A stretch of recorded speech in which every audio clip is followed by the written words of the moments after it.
Hello everyone, welcome to EduTap and welcome to SEBI Grade A Phase 2 Marathon. And as a part of this session, basically we are going to cover three components. Which three components? First of all, we are going to discuss questions related to company law. Then after that, Jalad sir is going to come and you are going to see questions related to commerce and accountancy, right? And after that again I will come and we are going to see questions related to finance, and this time as a part of finance we have also added certain number of questions with respect to current affairs, for example important changes that are there, right? Certain number of questions from the important areas, also regarding I would say the union budget. Few questions are also going to be there from the 16th finance commission, right? And apart from that some static questions are also going to be there. So this is going to be the approach regarding this session. And apart from that, I hope you have seen the marathon. You have attended the marathons for the previous subjects also, right? For example, regarding management, costing, all such sort of things. So over here, first of all, we are going to begin with company law.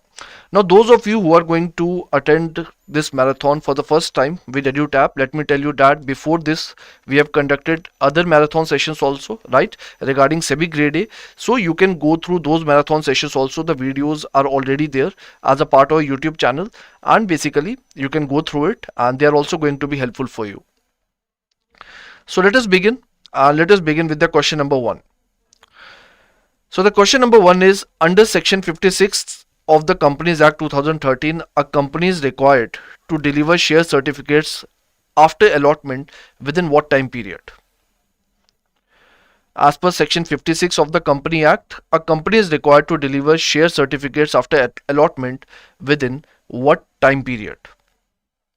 Yes, so write your answer in the chat box.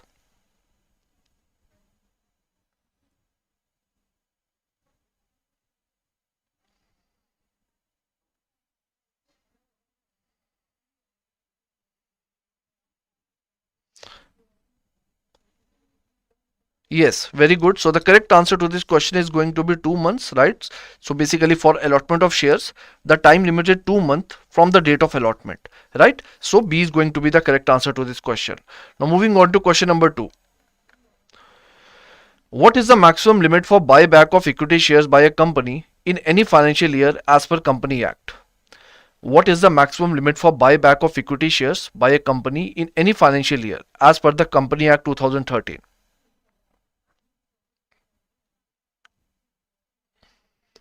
So we know that, okay, first of all, if we see the options, 10% of total paid up equity capital, 15% of total paid up equity capital, 25% of total paid up equity capital, 30% of 50%. So basically, if we talk about company law, we basically know that with respect to this one, company law basically says that company can buy back its own shares, right, or other specified security with prescribed terms and conditions, right?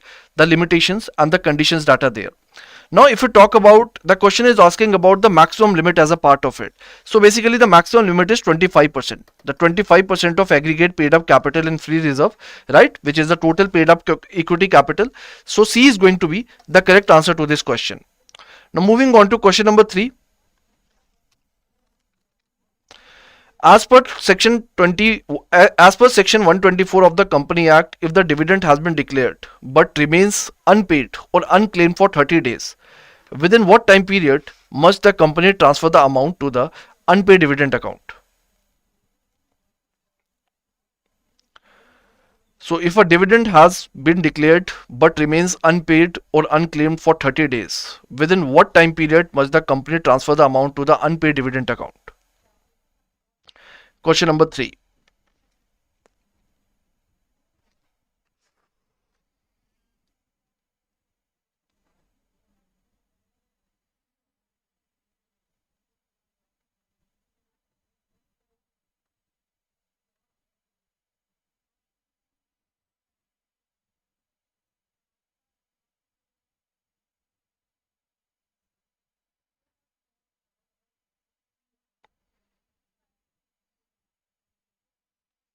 Yes, for question number 3, it is going to be 7 days from the expiry of the 30th day, right? So B is going to be the correct answer to this question. Great. So all of you have given the correct answer. Now moving on to question number 4.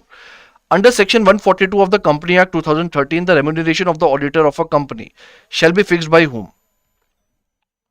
The remuneration of the auditor of a company shall be fixed by whom? Yes, mark your answers for question number 4.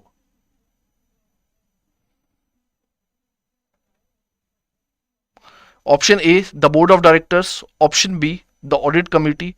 Option C, the company in general meeting. Option D, the central government. Or option E, ICAI. So we know that if we talk about section 142, right, the remuneration of the auditor is fixed by the company, right, and it is done as a part of the general meeting, and this basically ensures that the shareholders who are the owner of the company, they basically have control over the auditor's compensation, right? So C is going to be the correct answer to this question. So I hope it is clear to you. So basically this provision is regarding section 142. Now let us move on to question number 5.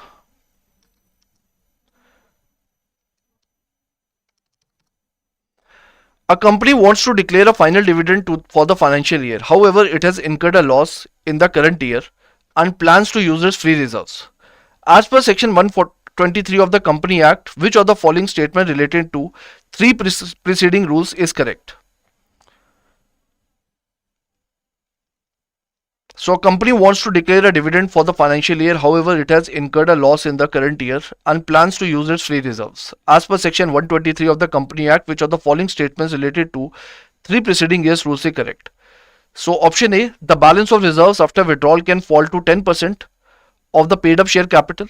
Option B, the total amount drawn from reserves can be up to 25% of the paid up share capital and free reserves. Option C, the rate of dividend cannot exceed the average of the rates declared in the immediate preceding 5 years.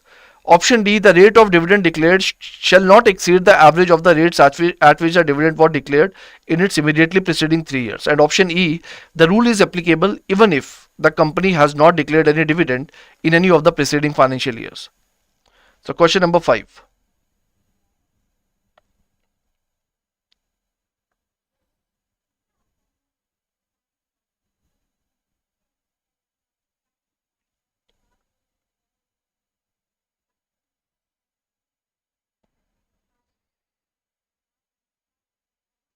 So if you talk about the answer to this question, the correct answer to this question is going to be the D option. Why D option? Basically, because if you talk about section 123 of Company Act, right? So section 123 of the Company Act says that a company can declare the dividend out of free reserves, right? Out of free reserves when it has inadequate or no profits in the current year, right?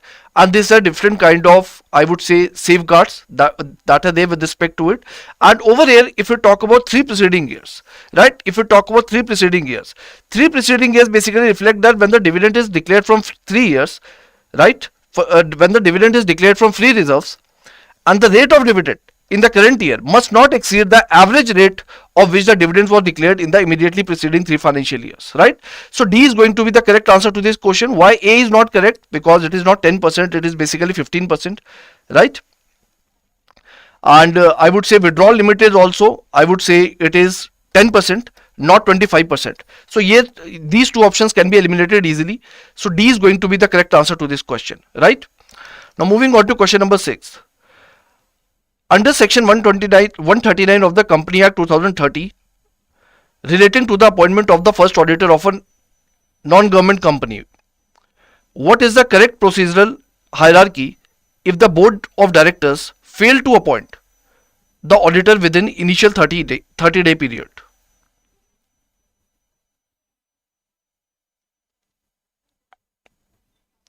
Question number 6. Read the options and mark your answer. Take your time.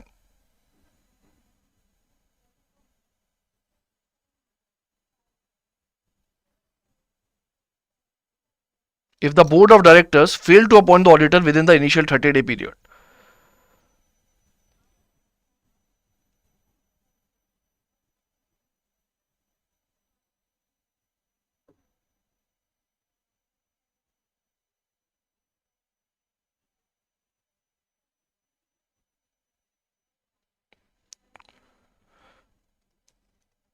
Okay. So if you talk about the section 139, We know that basically the first auditor of the non-government company, right? He must be appointed by the board within 30 days from the date of incorporation, right? Now let us say if the board has failed to do so, what is going to happen, right? If the board has failed to do so within the 30 days, then who is going to get the responsibility? The responsibility is going to be with the shareholders, who are nothing but the members of the company, right? And what these members are going to do, they now have to appoint the first auditor within how many days? Within 90 days. Within 90 days at an extraordinary general meeting, right? So based on that, basically A is going to be. Now moving on to question number 8. A company X proposes to grant a loan to company Y. Company X has a paid up capital of rupees 1000 crore, free reserves of rupees 2200 crore, and a security premium of rupees 50 crore. So as per section 186 of the Company Act, what is the maximum amount of loan that the board can approve through a board resolution without requiring a special resolution of shareholders?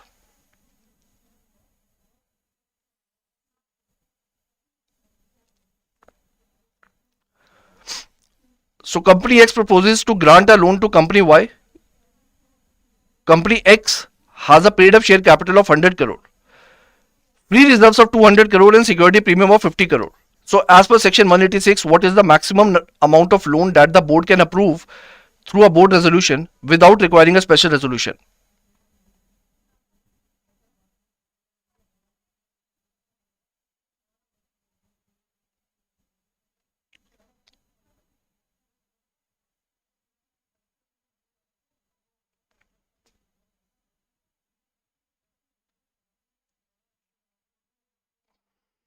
Yes, mark your answer for question number 8.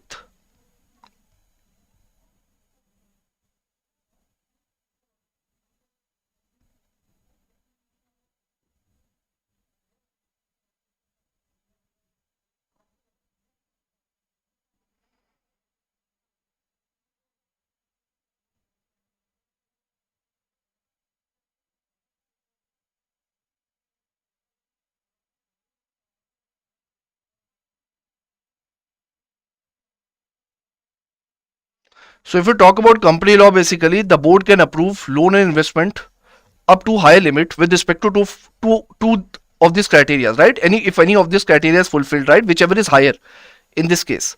So what are those two criteria? The first of all, 60% of the paid up share capital plus free reserves plus security premium, or 100% of free reserves plus security premium. Now whichever is going to be the higher, right? So the board can approve the loans or investments with respect to that, right? So now if you try to put the values over here, right? If you try to calculate 60% of that, so it is going to be 100 plus 200 plus 50, it is going to be 350 crore, right? And 60% of 350 crore is going to be what? 60% of 350 crore, it is going to be somewhere around, I would say, 200 something, right? 200 something is going to be there. If you try to calculate that, 250, right? It is going to be 250. Now if you try to calculate this one, 100% of free reserves plus security premium, so it is going to be what? It is going to be 200 plus 50 is going to be there, right? 200 plus 50, it is going to be 250 crore. So if you try to calculate, somebody calculate 60% of 350? It is going to be 210, I think, not 250, 210. So here it is what? Here it is 250. So which amount is higher in this case? It is 250 crore, right? So that is why what is going to be the answer? D is going to be the correct answer to this question. It is going to be 210. Yes, it is 210, it is 250. So this one is the higher, so that is going to be applicable in this case. So D is going to be the correct answer to this question, right? So I hope you are able to calculate it.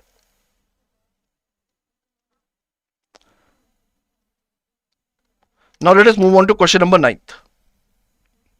Which of the following correctly distinguish between the NCLT and the NCLAT in terms of their composition and tenure? Which of the following distinguishes between the NCLT and NCLAT in terms of their composition and tenure?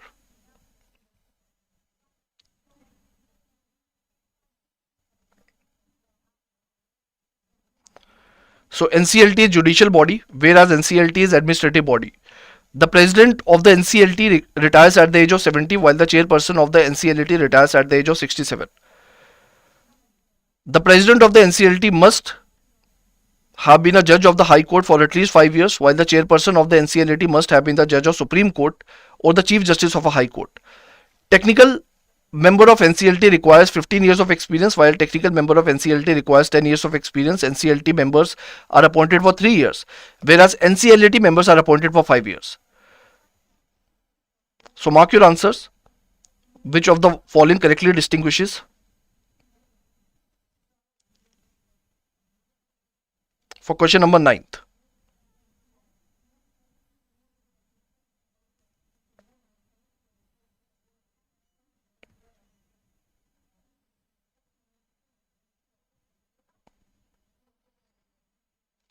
So yes, C is going to be the correct answer to this question, right? Because it is not an administrative body.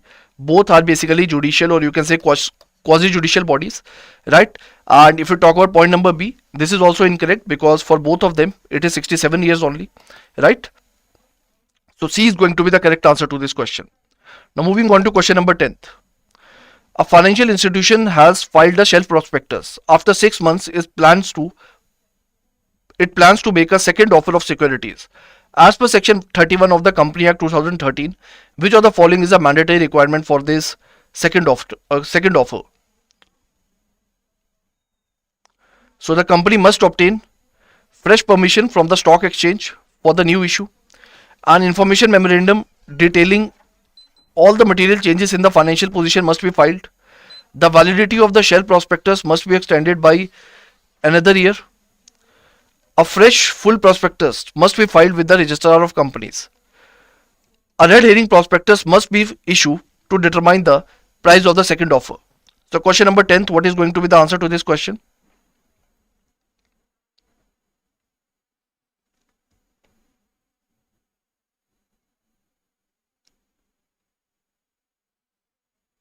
Yes, the B is going to be the correct answer. Information memorandum detailing all the material changes in the financial position, they must be filed as a part of it, right? So B is going to be the correct answer. Easy question. Question number 11th. Company X wants to vary the objects for which the prospectus was originally issued. Company X wants to vary the objects for which the prospectus was originally issued. As per section 27 of the Company Act 2013, which of the following conditions must be fulfilled to validly make this variation? So which of the following conditions must be fulfilled to validly make this variation? For question number 11th.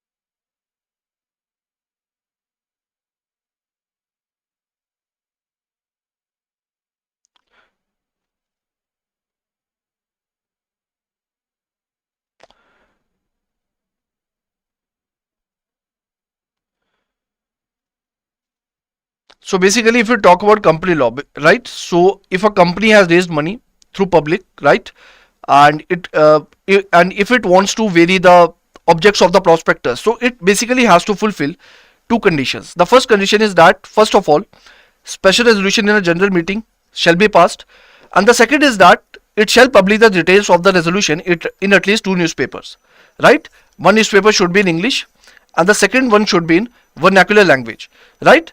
So apart from that, basically there is another third condition which is very basic, which is nothing but it has to provide the justification of the same, right? But if we go with these two rules and if you try to see the answer to this question, so E is going to be the correct answer to this question, right? A special resolution must be passed in general meeting and details must be published in two newspapers, right?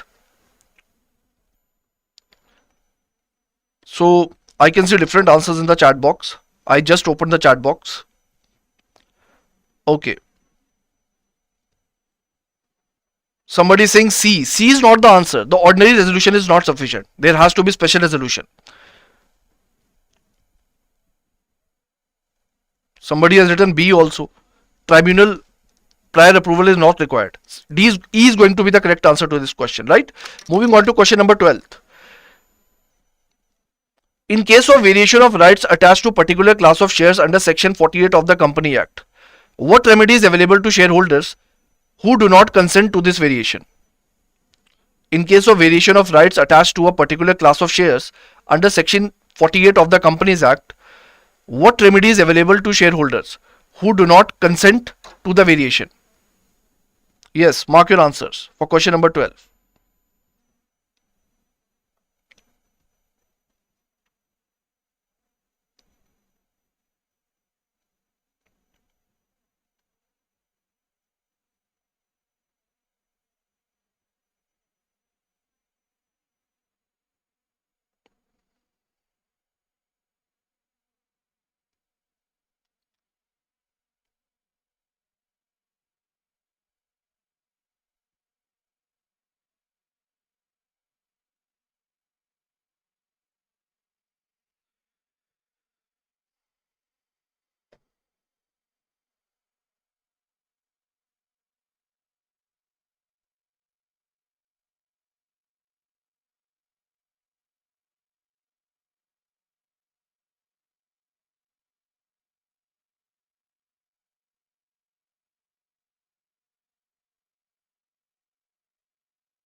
Different answers we are getting. Yes, Nishant, we have to do that. For question number 12, A, E, two type of answers we are getting. So the correct answer is going to be the A option. A is going to be the correct answer to this question, because basically if we talk about section 48, right? So it says that the rights that are attached to any kind of class, they can be varied only with the consent of the holders who are holding at least 2/3 of the issued shares of that class, right? And that has to be done by the special resolution. And if there are certain type of shareholders who do not, basically they do not agree to that certain kind of variation, what they can do, basically, if shareholders who are holding at least, I would say, 10% of the issued shares of the class, they do not give consent to this variation, what they can do, they can go to the NCLT within 21 days, right? And they can apply to that. So that is something that can be done, and A is going to be the correct answer to this question. Now moving on to question number 13. Company Y proposes to buy back its own shares under section 68 of the Companies Act. Which of the following statement correctly explains the resource test and equity share coupled limit applicable to buyback? Company Y proposes to buy back its own shares under section 68 of the Company Act. Which of the following statements correctly explains the resource test and equity share coupled limit applicable to buyback?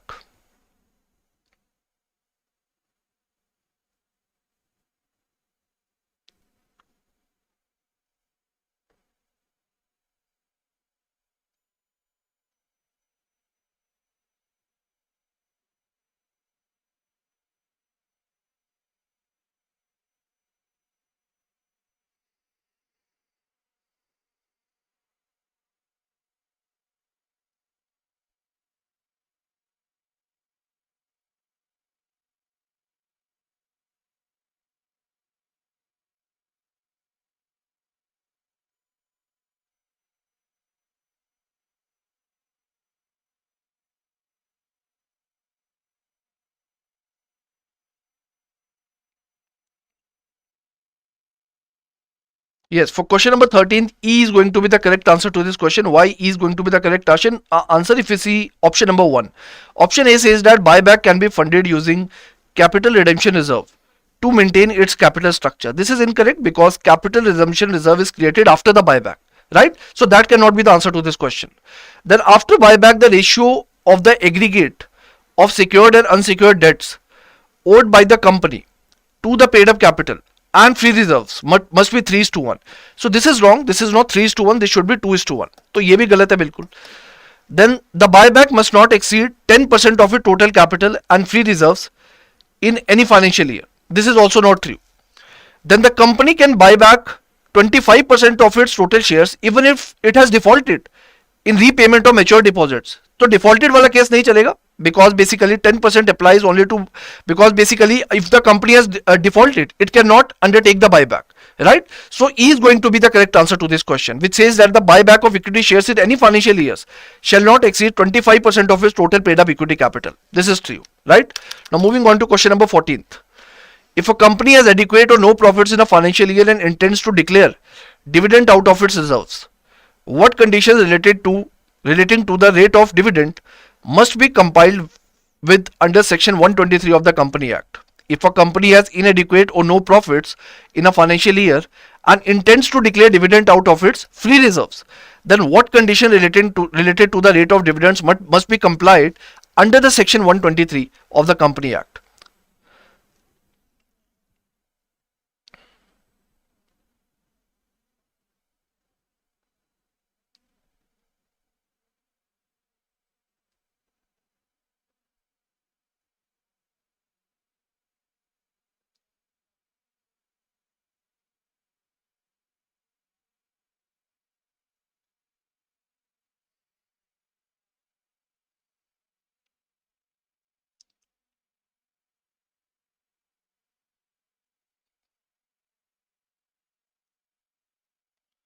For question number 14th, yes.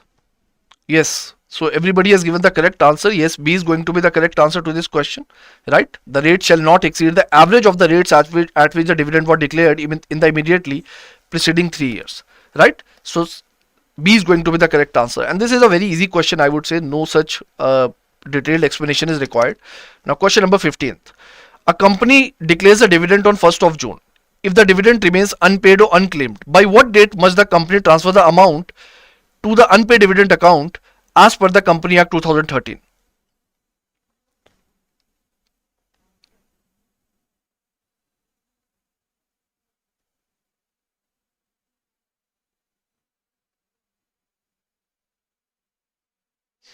So declares a dividend on 1st of June. If the dividend remains unpaid or unclaimed, by what date it must transfer the amount to the unpaid dividend account?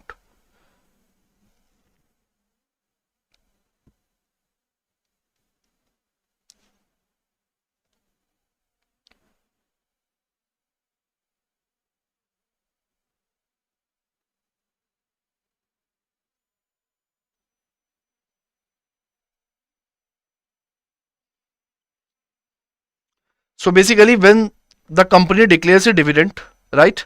So what it has to do, it must pay the dividend. It must pay the dividend to its shareholders within 30 days, right? And if the dividend remains unpaid or unclaimed, what is going to happen? If after 30 days the dividend still remains unpaid or unclaimed, then the company must transfer it to a special account, right? Which is called as unpaid dividend account within 7 days, right? So how much time period is there? 30 plus 7, which is 37. So the dividend was declared on 1st of June, right? So if we go 37 days after that, it is going to be around 7th of July, right? So now if you see the options over here, yes, so C is going to be the correct answer to this question, right? 7th of July within 37 days from the date of declaration. I hope it is clear to everyone, right? Okay. So moving on to question number 16th. With respect to the appointment of the first auditor of non-government company, what does the 3090 rule under the section 139 subsection 6 of the Companies Act provide? So this is something that we have just discussed just few questions back, right? So mark your answers. Very easy question.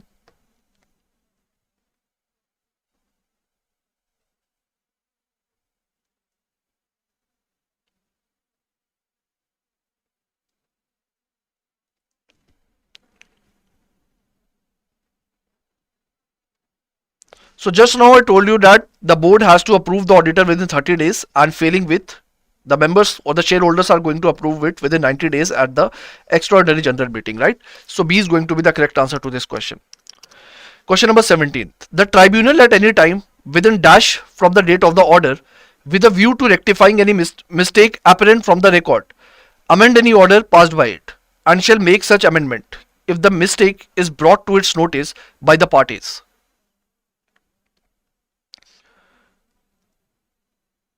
Within what time frame?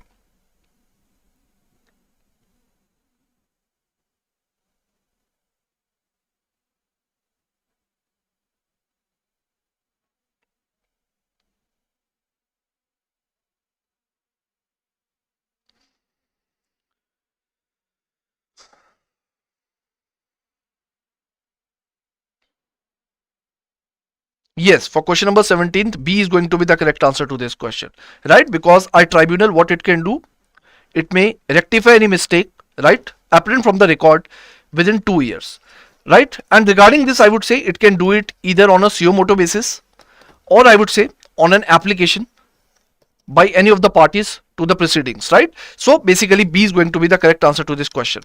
Question number 18. A company wants to remove its auditor before the expiry of the five-year term, as per section 140 of the Company Act. Which of the following is a mandatory procedural requirement? For question number 18.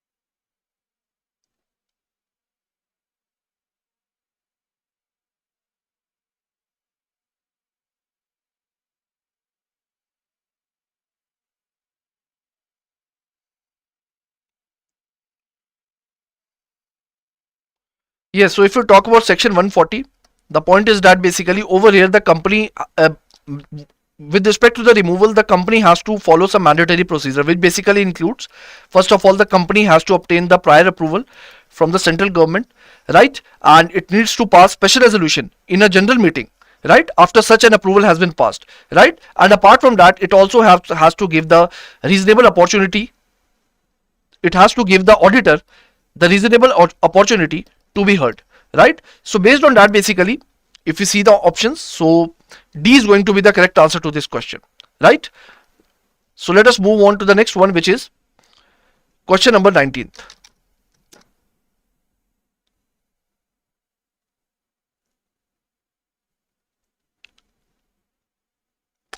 Which of the following situations would disqualify an individual from being appointed as an auditor under section 144 of the Company Act?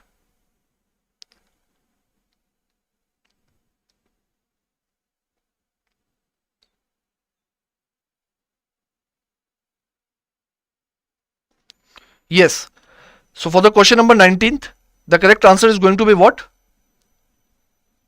It is going to be the A option, right? Because basically there are certain type of prohibited services. I would suggest you to read this section 141 for once. It includes basically internal audit, the actuarial services, the management services, right? Banking services, different type of services are there. So A is going to be the correct answer to this question. Moving on to question number 20. As per section 149, what is the requirement regarding the appointment of a resident director in every company?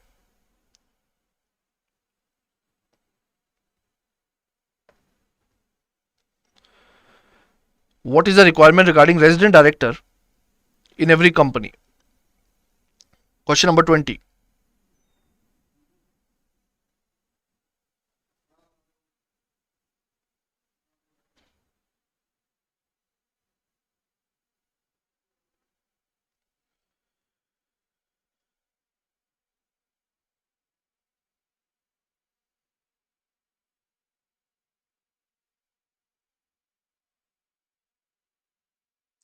Yes, so regarding question number 20, E is going to be the correct answer to this question, right?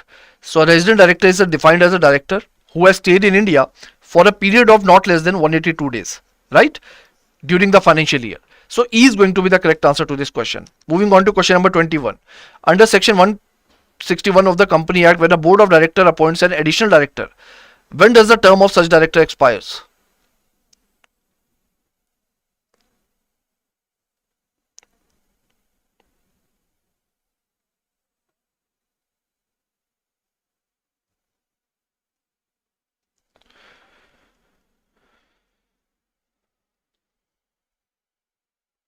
So we know that if we talk about additional director holds office only up to, first of all, either the date of the next annual general meeting, right? Or I would say the last date on which the ADM should have been held, right? The AGM should have been held. Whichever is earlier, that is considered as a certain type of date, right? So based on that, basically C is going to be the correct answer to this question. Now moving on to question number 22. Section 164 provides for disqualification of directors. If an individual convicted of an offence and sentenced to imprisonment for 5 years, for what period will they be disqualified for being appointed or reappointed as a director?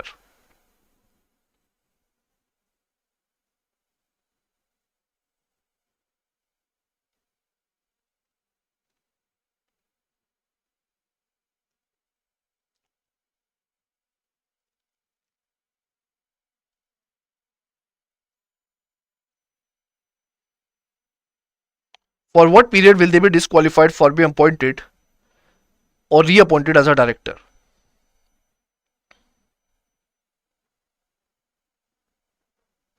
So basically in this case, for the disqualification continues first of all during the period of imprisonment, and apart from that for an additional period of 5 years from the expiry of the sentence, right? So based on that, B is going to be the correct answer to this question. This was an important question, right? Because this entire director chapter is very important.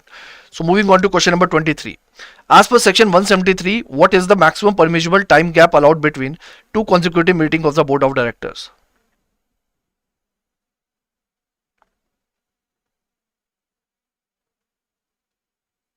So basically the gap between two consecutive board of director, it should not exceed more than 120 days, right? And this ensures that effective governance is there as a part of the company. So A is going to be the answer to this question. Question number 24. Section 186 of the Company Act restricts a company from giving loans, guarantees, securities or making investments beyond certain limits without shareholder approval. What is the higher of threshold prescribed under this section? Question number 24.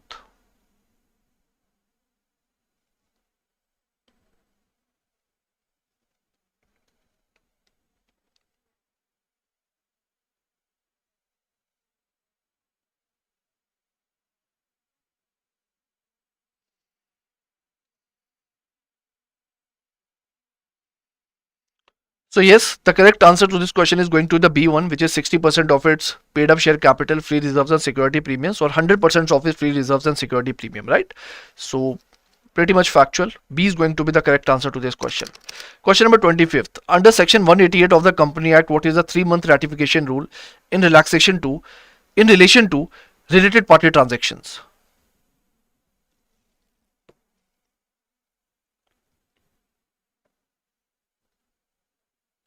Question number 25th.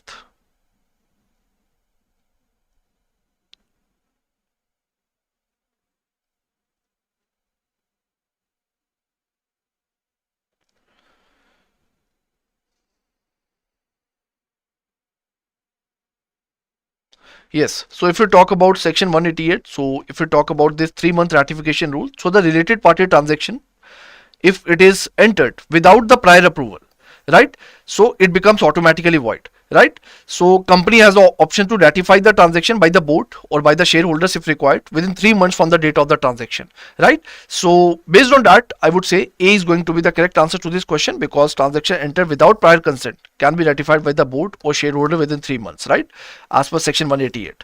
So moving on to question number 26. To be eligible for appointment as the president of the NCLT under section 409 of the Company Act, what qualification must a person possess?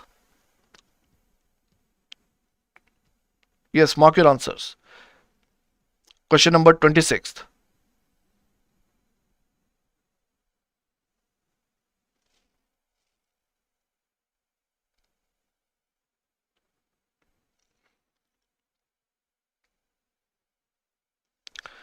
Yes, so E is going to be the correct answer to this question, because technical member of the NCLT, it cannot be the president, right? And advocate, and option B is also incorrect, because an advocate, right, he is also not eligible unless they have been a high court judge, right? Option C, district judge also does not qualify, right? So E is going to be the correct answer. This is, I would say, pretty much easy question.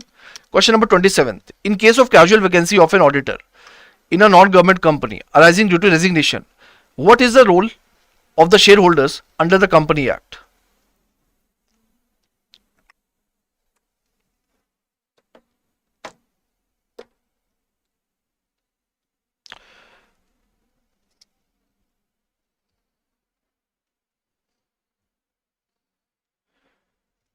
What is the role of the shareholders under the Company Act when it comes to the casual vacancy of an auditor in a non-government company?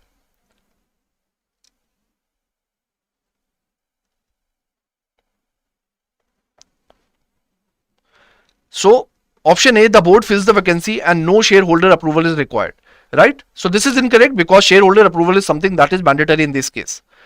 Option B, the board fills the vacancy within 30 days and it must be approved by the members within 3 months. Yes, this is going to be the correct answer to this question, right? The board must fill the vacancy within 30 days and it must be approved by the members, which means the shareholders, right, within the 3 months. So that is the role of the shareholder with respect to this casual vacancy, right? So B is going to be the correct answer to this question.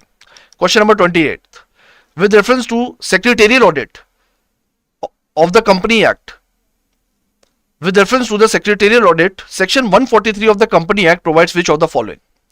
Option A secretarial audit cannot be removed before the end of the term. Option B, only a chartered accountant in practice can audit a secretarial audit. Option C, secretarial auditors are exempt from reporting frauds from the central government. So this is, I would say, completely incorrect because there is no such exemption, right? Option D, secretarial audits are mandatory for the companies with a turnover exceeding 500 crore. And option E, the provisions related to the duty of the power of the financial auditor also apply to the secretarial auditor. Yes, this is true, right? E is going to be the correct answer to the question, which basically means that the secretarial auditor, it has the similar responsibilities as the auditor, right? And he basically acts as a statutory auditor in the case in respect of, I would say, the access to the company records, or regarding the inquiry, or regarding the duty, right? All such sort of things are basically applicable. So E is going to be the correct answer to this question. Question number 29th. Under section 180 of the Company Act, the board of directors can borrow money exceeding the company's paid up capital and free reserves only with the shareholder approval by a special resolution. Which of the following is excluded from the calculation of such borrowed money? Which of the following is excluded?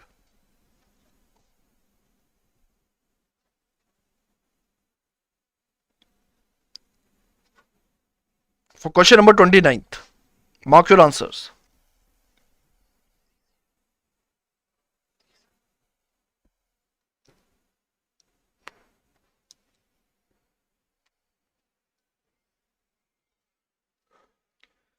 Yes, E is going to be the correct answer to this question because if you talk about A, B, C and D, right? All these options, they are basically long-term borrowings and they are included as a part of the limit. But if you talk about E option, right? If you talk about E option, basically it is not included as a part of such borrowed money calculations, right? So temporary loans obtained from the company's bankers in the ordinary course of business, right? So they are going to be excluded as a part of it. Question number 30. A company intends to guarantee a loan to one of its directors for the purpose of a housing scheme. As per section 185 of the Company Act, which are the following conditions in such a loan permissible? A company intends to grant a loan to one of its directors. As per section 185, under which of the following condition is such a loan permissible for the purpose of housing scheme? Question number 30.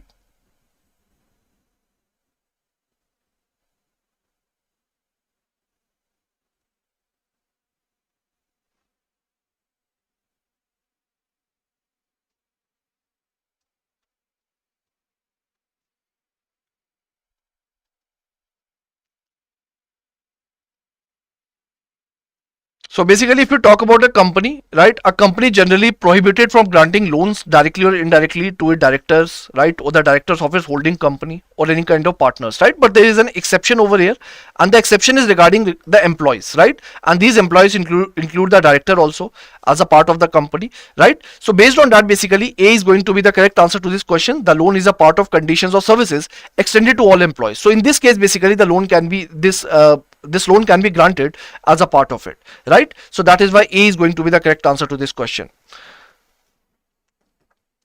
So now we are done with all the questions that we were supposed to do regarding the Company Act. So after this, now Jalad sir is going to come and he is going to take this account section, and after that I will come back in order to deal with the finance portion, right? So just wait for 10 seconds.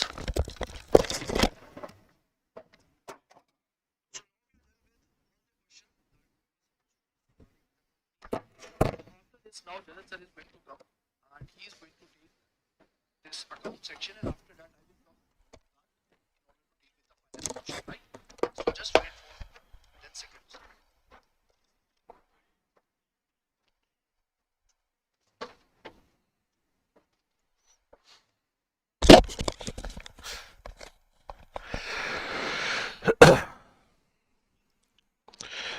Hello everybody, welcome back to EduTap. Am I audible, visible to all of you? If yes, then please confirm. Now we are going to start with accounts. Accounts, although was not planned for this particular session, but we missed the original session of accounts, right? Therefore, we are conducting the marathon now. So, are you all ready to move forward for accounts? Are you all ready for accounts? Please let me know in the chat box. I have 35 questions which are on phase 2 level only. Are you all ready for accounts? चलिए, so let's start with accounts. Moreover, first, I have only 35 questions today because we have already conducted a lot of marathons for accounts, right? You could see that we have conducted marathon during phase 1 also. Then we have marathon during weekends also. So in the phase 1 marathon, we have done 100 questions. In weekly marathon, we have done 50 questions. So already you have the pool of 150 plus questions to solve, right? So please solve all of these questions. They will test your basic knowledge, they will test your basic understanding of accounts. Now let's start with the question number 1. It is directly on your screen. Which of the following given statement is and are correct? So you have to identify the correct statement. The question is from trial balance, right? The question is from trial balance chapter. I would like to see the right answers in the chat box. Which of the following given statement is and are correct? Trial balance will agree in the case of partial omissions. This statement is incorrect because trial balance will not agree. By not agree, I mean the debit side will not is equals to credit side. Suspend account is open as a permanent basis. This is also incorrect because suspense account is opened on temporary basis, right? Error of principle. Now I hope you know that there are 3 type of errors which you study in the chapter of trial balance. Error of principle, error of commission, which you also call it as clerical errors, and then you have error of omissions. Omissions can be of 2 type: complete omissions and partial omissions. So this session is for your revision. This is not for your, I would say, testing your, I would say, concepts. It's rather basically to revise, right? Yes, the correct answer will be what? Which of the following statement is and are correct? You have to identify the correct statement. Error of principle does not affect trial balance. Only this statement is correct because in error of principle you are debiting the account, but the only nature of account is different, right? But the debit is there. So what will be the correct answer? Which of the following is and are correct? Trial balance will agree in the case of partial omission. This is incorrect. Suspend account is open for permanent basis. This is also incorrect. So my right answer will be option number E, not option number C. Those who are saying C, they are marking first statement as correct, which is not the good case. If you have a partial omission, then definitely your trial balance will not agree. But if you have a complete omission, if you have completely omitted the entry, then yes, your trial balance will agree. But the question was regarding partial omission, right? So only statement 3 is correct, right? So I hope maximum of you would have got it right. Question number 2. A bill of exchange dated on 10th August is drawn on 3 months. The bill is accepted on the same date. The due date falls on 13th November 2025, which is a public holiday. So what will be the correct date of payment? This you have to tell me in the chat box. If a bill of exchange is drawn on 10th of August, then you add 3 months from that date plus 3 days of grace. Then your due date is falling somewhere around 13th of November 2025. This is given in the question.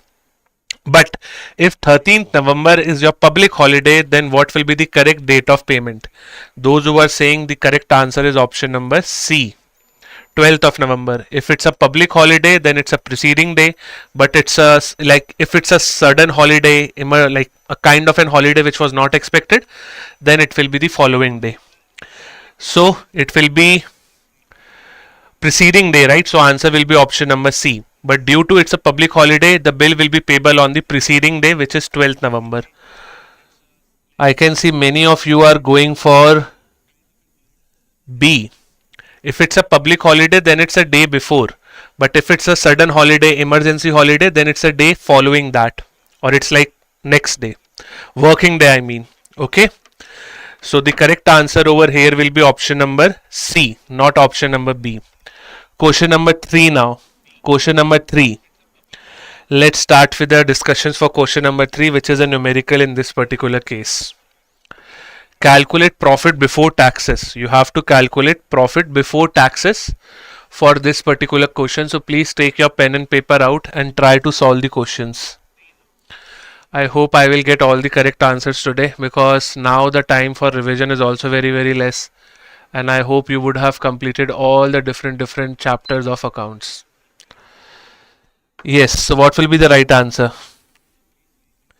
Question number 3, calculate profit before tax when the following listed items.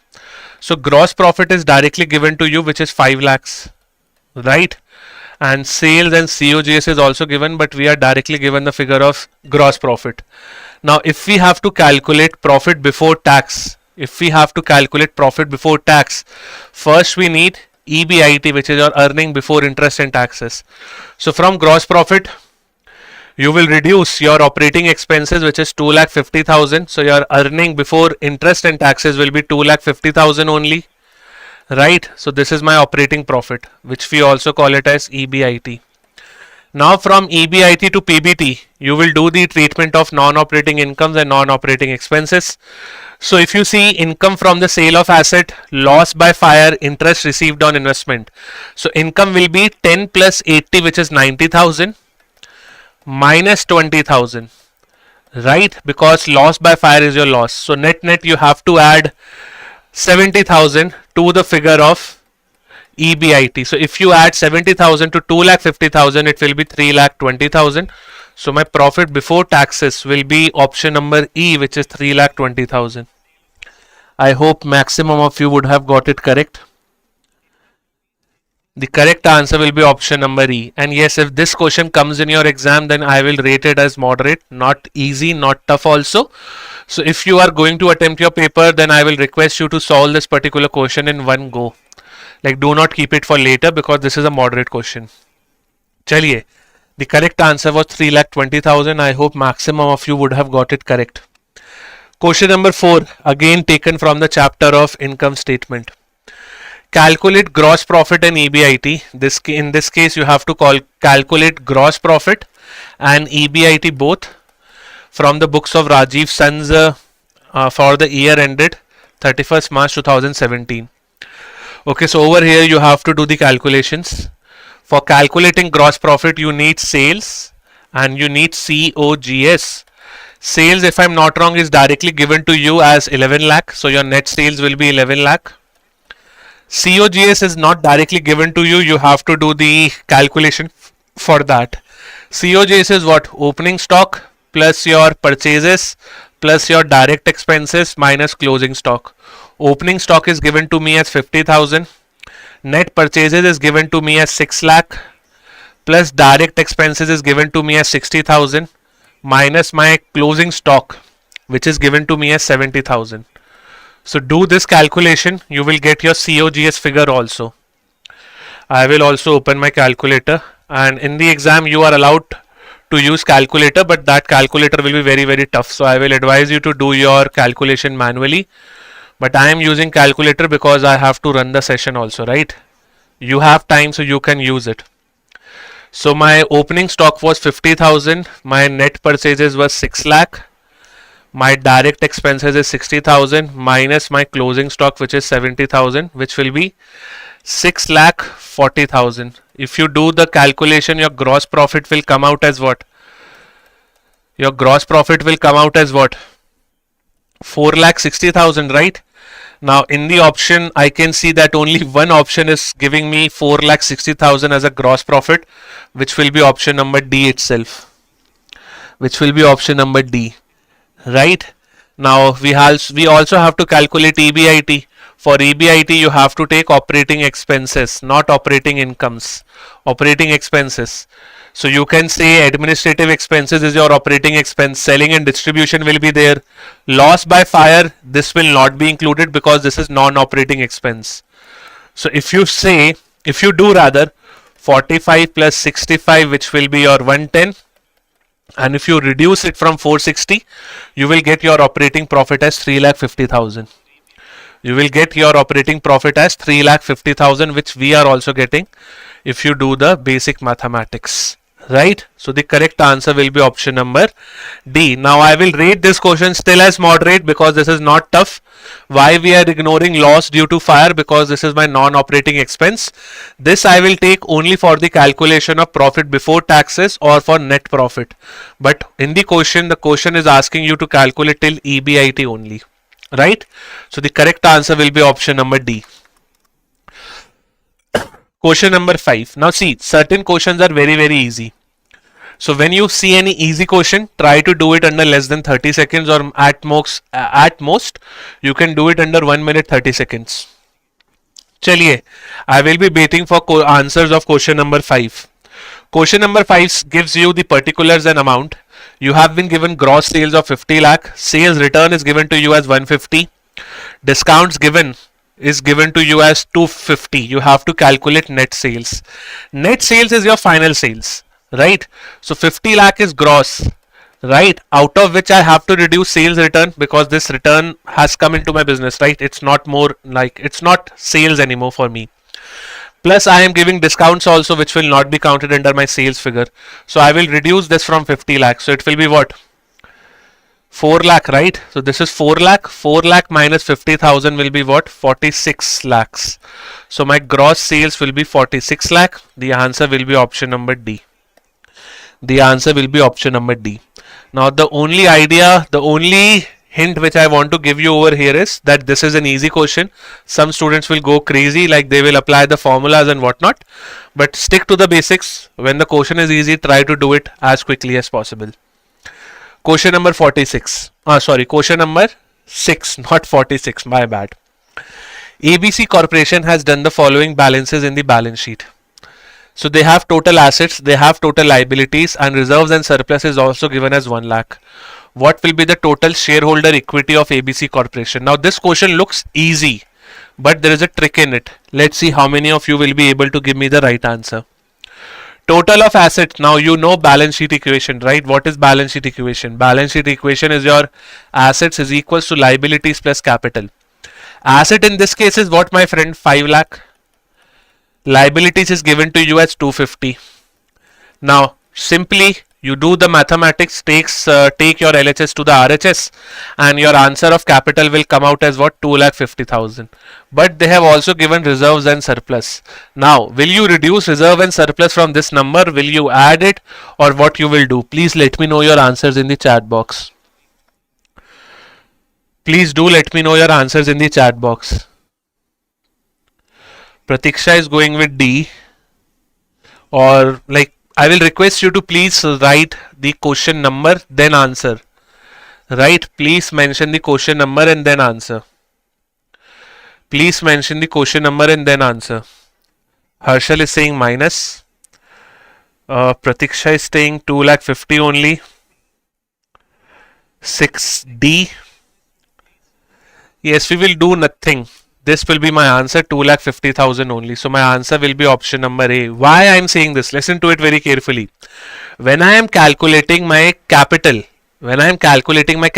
through this balance sheet equation, this capital is nothing. This is your shareholder fund only. And in shareholder fund, you have equity capital, you have preference capital, and reserve and surplus.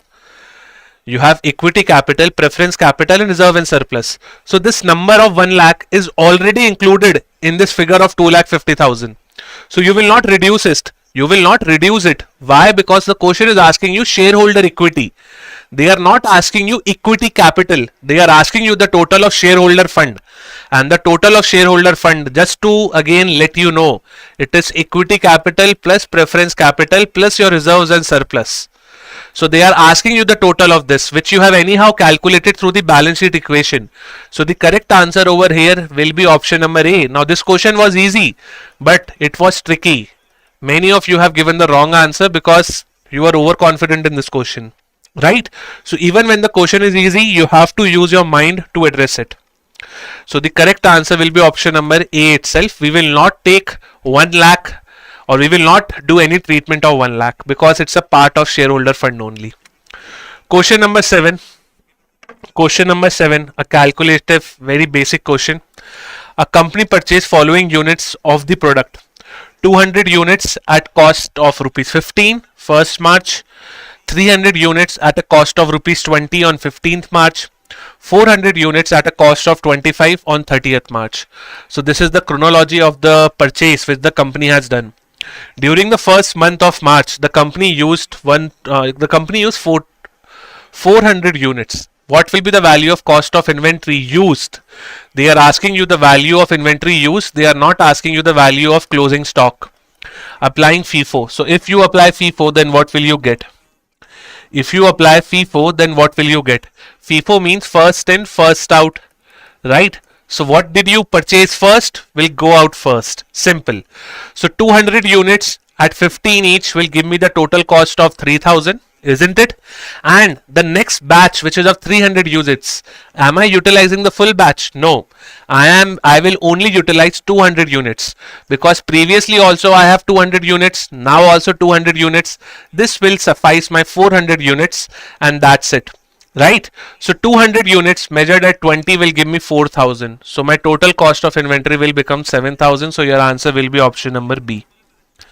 Hello, how many of you were able to give the right answer? Why we have not taken full 300? Because the question was only demanding 400. The question was only demanding 400. So this 400 ka what I have done? I have taken the units from the first batch, which was exactly of 200 units, and then I have taken the batch again from the batch number B. If this is A, this is B, and this is C. So you take 200 units from batch A, 200 units from batch B, that's it. And you just have applied the cost per unit, which is 15 over here and 20 over here. And if you do this, your total of cost of inventory will come out as 7000. Please let me know the answers over here. All of you one by one, please give the answers. Brother English में सिखाना पड़ेगा Bhaskar bro. Let it be.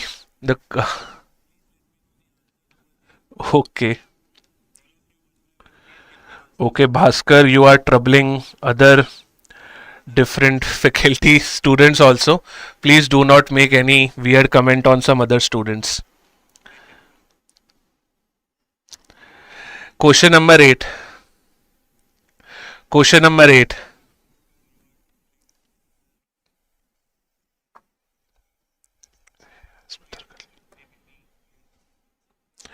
Question number 8.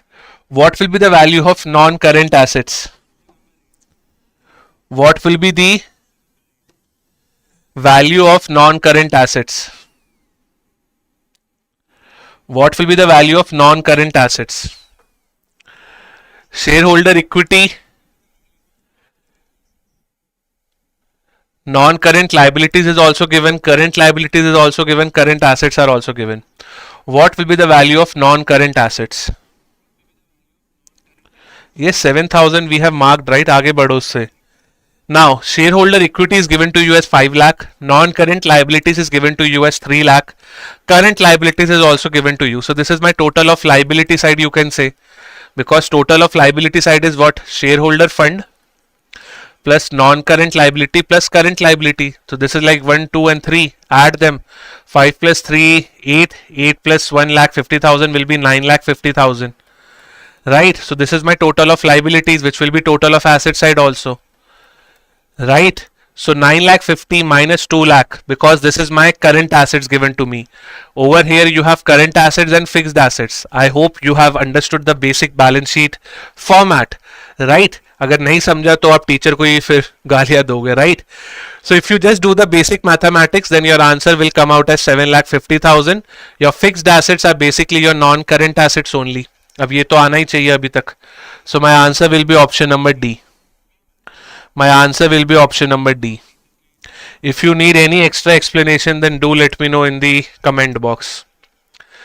चलिए, so the answer was option number D. Question number 9 now. Which of the following statement is and are incorrect? You have to identify the incorrect statements now. Please mark your answers for question number 9.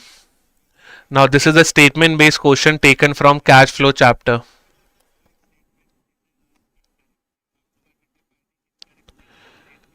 Question number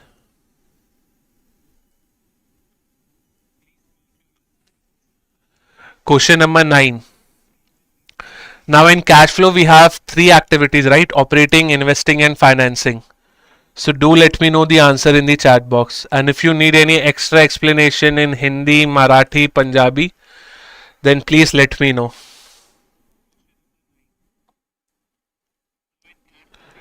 First answer I am getting is A. Second is also A. Operating activities are related to the acquisition or disposal of long-term assets and other investments. No, operating activities are related to day-to-day operation. Investing activities are principal revenue producing activities. No, investing activities are like you are dealing with non-current assets, land, building and all that stuff. Rather, if you see the statements of operating and investing have been swapped over here. Financing activities are those activities that results in the changes of size, composition of owner capital and borrowings. Yes, this statement is correct. But the question is asking you to identify incorrect. So 1 and 2 are incorrect, right? So your answer will be option number A. Your answer will be option number A. I hope everybody has got the same answer. Good, everybody. Now let's go to the 10th one. Depreciation is classified as what? Now this is also a very basic question. You will definitely get certain easy questions in which you can straight away mark your answers. Depreciation is an operating activity, right? But is it a cash activity? No, it's a non-cash activity. So depreciation is a cash operating expenditure? No, because you do not do any kind of cash expenditure. You do not give any money to someone, right? You do not give any money to some third party. So it's non-cash. Non-cash operating expenditure is the correct answer. So my answer will be option number B. Non-cash, non-operating. No, it will not be non-operating. Depreciation is a part of your daily operations of the business. You have machines which will depreciate. Once you use those machines, definitely they will depreciate. So answer will be option number B. And if you are calculating EBIT, then you take depreciation under operating expense only, not under your non-operating expense. अब अगर आपको समझ में आ रहा है, then well and good. Otherwise, you have to revise the concept. But I am 100% sure that the answer will be option number B only. No matter what the book says, the correct answer will be option number B. And many of the books will agree with me. Don't worry. Question number 11. Which of the following statement is incorrect? Again, you have to find out the answer for the incorrect statement. Book value per share, earning per share, price earning ratio. Now try to identify the incorrect one. First of all, EPS is very easy. What is EPS? Earning per share is equals to the net profit which is available minus your preference dividend divided by the total number of equity shareholders. Right? PE ratio is also very easy. PE ratio is what current market price is divided by the EPS होगा. PE ratio is what current market price is divided by the EPS. So these two if you identify, then definitely you can get the answer. For 11th I can say many of you are going with A. Yes, book value per share, earning per share and price to earning. Now if you see price to earning is written as correct, so you will eliminate all the options which are related to, I would say, price to earning ratio. Earning per share, equity shareholder fund divided by number of equity shares. No, equity shareholder fund नहीं आएगा. This is basically the profit which is available for the equity shareholders, which is like net profit minus the preference dividend. So 2 is incorrect for sure. 3, first statement. Book value per share is equals to profit available for equity shareholders divided by number of equity shares. This is incorrect because book value per share is equity shareholder fund divided by the number of equity shares. So again 1 and 2 were swapped over here. These two are incorrect. So my answer will be option number A only. My answer will be A. Very good. Those who have given the right answer. Question number 12. Now in question number 12 I am asking you the formula for the capital gearing ratio. Capital gearing ratio means what? A kind of a ratio which will tell you that how much of your capital is like having a fixed interest cost or having a fixed obligation. So what will be my answer for question number 12? Capital gearing ratio is equals to what? Preference share capital minus debentures minus other borrowed funds, or is it preference share capital plus debentures plus other borrowed funds, or is it like preference share capital minus debentures plus other borrowed funds? What? Like, you have to give me your answers in the chat box. Question number 12. Preference share capital plus debentures plus other borrowed funds divided by equity share capital plus reserves surplus minus losses. Yes, this statement looks correct, which is option number B. So for question number 12, the correct answer will be B. I am explaining you again. Capital gearing ratio basically explains you the relationship between what? The relationship between the total interest bearing capital divided by your equity share capital plus reserves and surplus minus any loss if it is there in the business. Right? So preference share capital will give you preference dividend, which is fixed, which you have to pay. Right? Debentures and other borrowed funds also have fixed interest to pay. So my answer will be option number B. Now this is also an easy question. I hope you would have got it correct. Question number 13 now. Calculate current ratio from the information which is given. Calculate current ratio. Current ratio is what? Current assets divided by current liabilities.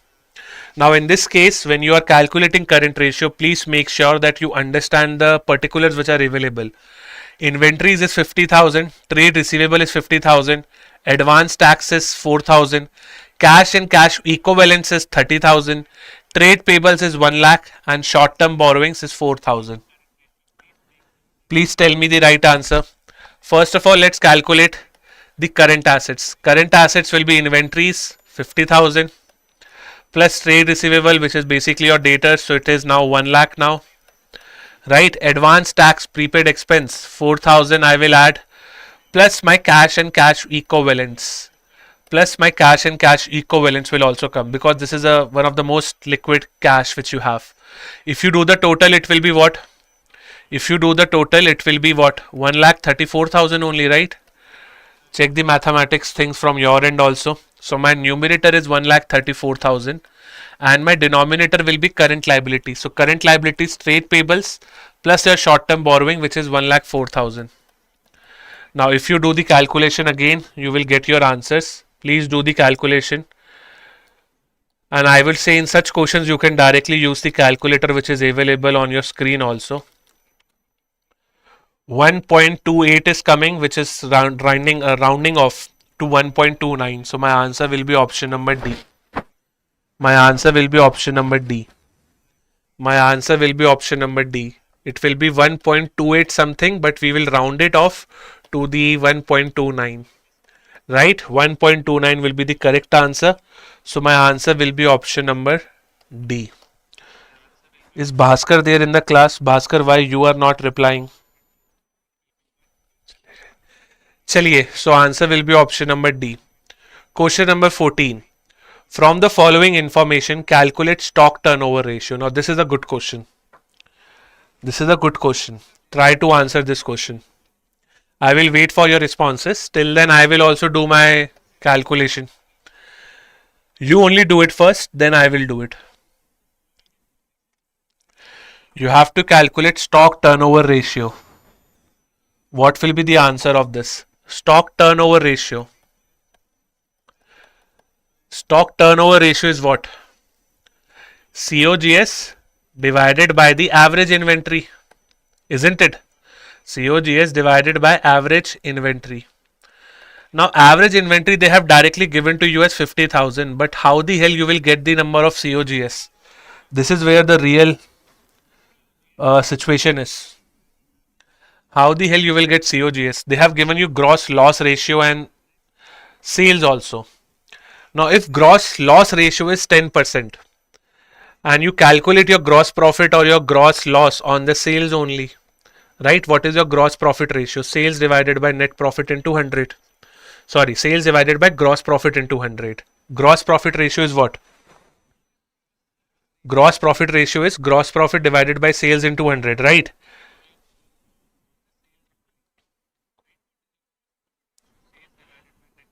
Isn't advance tax a deferred tax asset?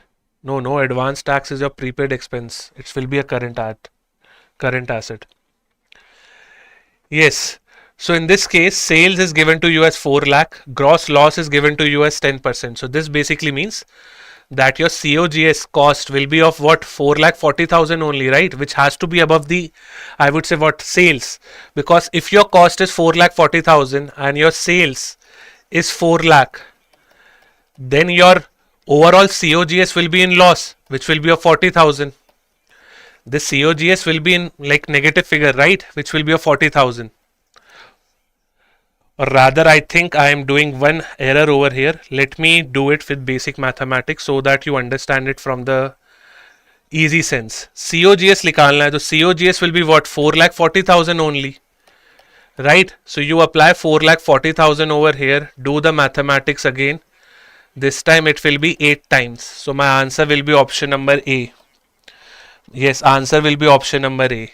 Right? So COGS we calculated right only, 4,40,000 divided by the average inventory. It is 8 times. Simple. Right? So basically some students get confused because of gross loss. You have to do the similar treatment of gross profit only, but the difference between profit and loss we all know. In your profit, your sales will be more as compared to cost. In your loss, your cost will be more as compared to the sales. Right? Answer will be A. Yes. Question number 15. In this question, you have to calculate price earning ratio. In this question, you have to calculate price earning ratio. Price earning ratio is what? Your PE ratio only. PE ratio is what? Your current market price divided by the EPS. Now, I think they have given you directly the market price of the share, which is 13. So you will do 13, but you have to calculate EPS for the denominator. EPS is what we have just now discussed on the previous slides also. It is your net profit minus your preference dividend, not equity dividend, divided by the number of equity shareholders. Right? Net profit after tax but before dividend. It is 1,75,000. Market price is given, dividend declared is given. But this is dividend declared for equity shareholders. Remember, I am talking only about preference dividend. Preference dividend is 0 in this case. So whatever profit is available, 7 lakh, right? Whatever profit is available, sorry, profit is 1,75,000. My bad. Profit is 1,75,000. What is profit in this case? 1,75,000 divided by number of shares, which is 70,000. So you will get EPS from this particular data. Average inventory is 55,000. Yes, Dimple, you are correct. Average inventory was 55,000 only, which was directly given to us. So if you do this basic mathematics, then your answer will come out as what? You will get EPS through this. So it will be 175 divided by 70,000, 2.5, right? Divide 13 by 2.5, you will get your final answer, which will be option number 15th E, none of the above. Pratiksha is going with B, 5.14. Let's check it. I will also have to do the calculation through the help of calculator. When facilities are available, then you will get your answer quickly. 5.2, Pratiksha, it will be option number D, not option number B. It will be option number D. 5.2 exact aa raha hai, right? So why will you do the rounding off also when you are getting the exact answer? 15th, the answer will be option number D, cross checked also. 2.5 will be your EPS and 5.2 will be your price to earning ratio, right? And I'm doing live with you in the class through calculators. Otherwise, I could have directly shown you the explanation side also. Let's move to the 16th one. Now 16th looks tough, but it is easy or moderate, you only tell me. Please tell me the right answer for question number 16. From the following amounts were payable on the issue of shares by the company. X holding 500 shares paid only application and allotment. Y holding 400 shares did not pay the final call. What will be the amount of call in arrears? There was a question in your phase 1 also related to call in arrears. So please mark your answer as option number what? Question number 16. So we have two people X and Y. Right? We have two people X and Y over here. Please tell me the right answers for question number 16. X is having 500 shares and Y is having 400 shares. Right? X only paid application and allotment. So X does not pay you first call and final call, which is like 2 plus 2, 4. 4 rupees is due from X. Why is not paying you the final call? So he is paying you first call, allotment and application, but he is not paying you final call, so only 2. So 500 into 4 is 2000. 400 into 2 is 800. So your total call in arrears will be 2800. So my answer will be option number B. My answer will be option number B. Call in arrears, I hope you know, right? Call in arrears is I have not received the money on that particular installment. So in this case, X was not paying you 2 installment, first call and final call. Y was not paying you the final call. So you just calculate basic mathematics and then you will get your answers, the call in arrears. And I am assuming कि ये सब आपको आता है because there are multiple concepts, call in arrears, calls in advance, share forfeiture and whatnot. Right? We are just revising the basic stuff. Moving to question number 17. This is a good question. Let's see who answers this first. Realtek Limited forfeited 30 shares out of 10 each, fully called up for the non-payment of allotment money of 3 per share, call money of 4 per share. These shares were reissued for 8 per share, fully paid up. What will be the amount transferred to capital reserve account? What will be the amount transferred to capital reserve account? Please answer this question. I will wait for you for next, let's say, 2 minutes. For next 2 minutes, I will be waiting for your answer. I hope you will give me the correct one. Realtek Limited forfeited 30 shares out of 10 each, fully called up for the non-payment of allotment money of 3 and call money of 4. Okay, so for the non-payment of 3 and 4. Okay, so they would have paid only 3 rupees on application. Right? Let's say a person has 30 shares, or you only answer it. Why I am answering it? I am looking for the right answer for question number 17. 17C, first answer which I am seeing is from Vishesh. What about others? Rishabh is also going with C. Yes, everybody is going with C. Yes, the correct answer, let's try to find it out. So if Realtek is forfeiting 30 shares of 10 each, fully called up for the non-payment of allotment of 3 and for call is 4, this basically means that the person who has these 30 shares has only paid rupees 3. Right? Has only paid rupees 3 because there is a non-payment of 3 plus 4. But those are different installments. So what will be the amount which will be transferred to the share forfeiture account? You will only transfer the paid up amount. You will cancel this your share capital. So you will cancel your share capital by 30 into 3, which is 90. Why I am taking 30? Because this is the total number of shares. Why I am taking 3? Because this is the paid up amount. So 30 into 3 will be transferred into my share forfeiture account. Right? Now I am doing reissue. Reissue has been done for 8 per share. This basically means a share has a face value of 10, but the reissue has been done for 8. This basically means that I am giving you a discount of rupees 2. Now, if I am giving you 2 rupees discount on per share, what will be the value of 30 shares on discount? If I give you 30 shares and on each share there is a discount of 2 rupees, then your total discount value will be of 60. This you will adjust from the share forfeiture account. So in share forfeiture account 90 was there, 60 you have utilized in the form of discount, 30 is left. This 30 as per the law is transferred to the share capital reserve account. This is transferred to the capital reserve account. So my answer will be option number C. Right? Question number 18. A very basic question. Share application account is in the nature of what? Share application account is in the nature of what? Nominal, personal or real or both A and C. Share application. See, it cannot be a nominal because nominal is for your profit, losses, expenses, incomes and whatnot. Right? Personal, yes, personal it will definitely be because it is depicting shareholders. Real account, no, because real account is used for your assets and share application is basically depicted on your liability side. So my answer will be only option number B. My answer will be option number B. 18C, no Vishesh, it will be option number B. Right? So please remember, share application is the money received from the applicants like persons. It is therefore a personal account. And do remember the golden rules for accounting for all these three, like nominal mein what happens, in real what happens, and in personal what happens. Debit and credit, even if you don't know how to make a journal entry, it's okay because now you don't have that much time, but the golden rule should be by hearted by now. Chaliye, question number 19, taking some law based questions. Which section of the Companies Act prescribes that share capital of the company is of two types? Which section of the Companies Act 2013 prescribes that share capital of the company is of two types? Please let me know your answers in the chat box. All of you, please let me know the answers in the chat box. I am looking for 19th.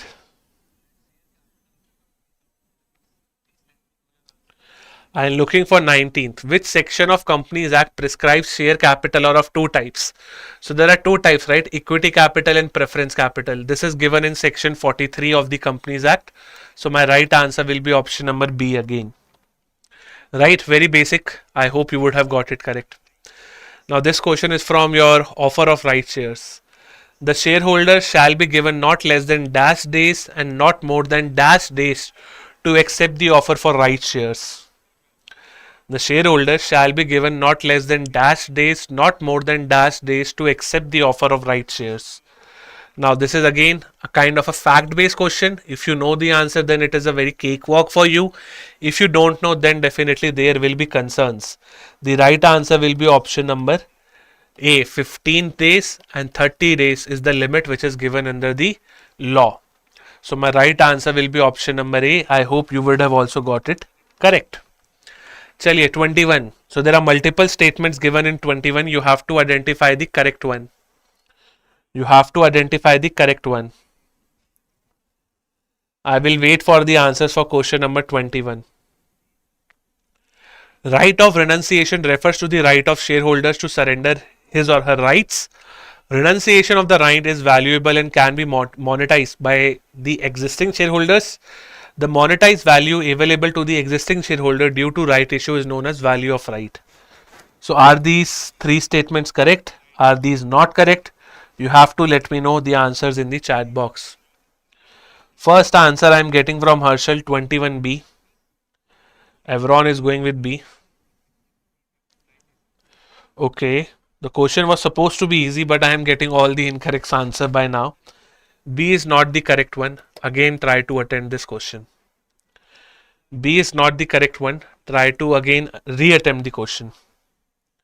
All the three statements over here are correct.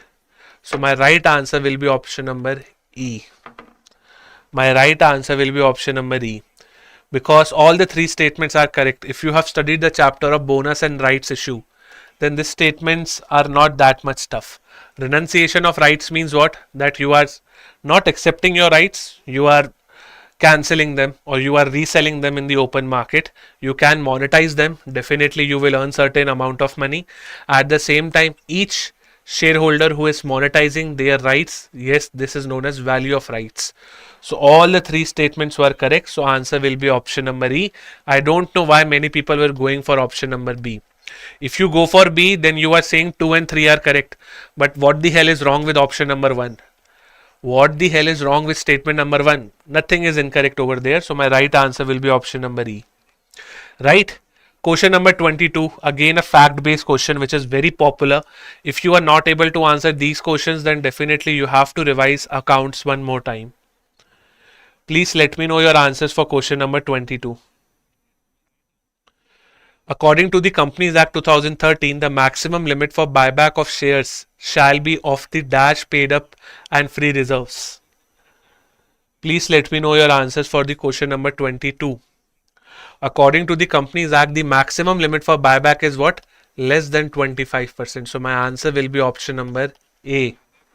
My answer will be option number A. But I hope you remember that under this also, there are two conditions. Board approval route and your special resolution route. What is the maximum buyback condition under board approval? Less than 10%. If it is a special resolution, then it's like less than 25. But the question was asking you the maximum limit. So the maximum will be 25 anyhow. Right? Question number 23. This is also a good question. Let's try to see who will be able to answer this. Let's try to see who will be able to answer question number 23. Which of the following statement is an R incorrect? You have to identify which of the following statement is an R incorrect. कौन सा statement गलत है? Please answer this and I will wait for your answers. Question number 23. All of you, please answer this question. I am waiting for your answers.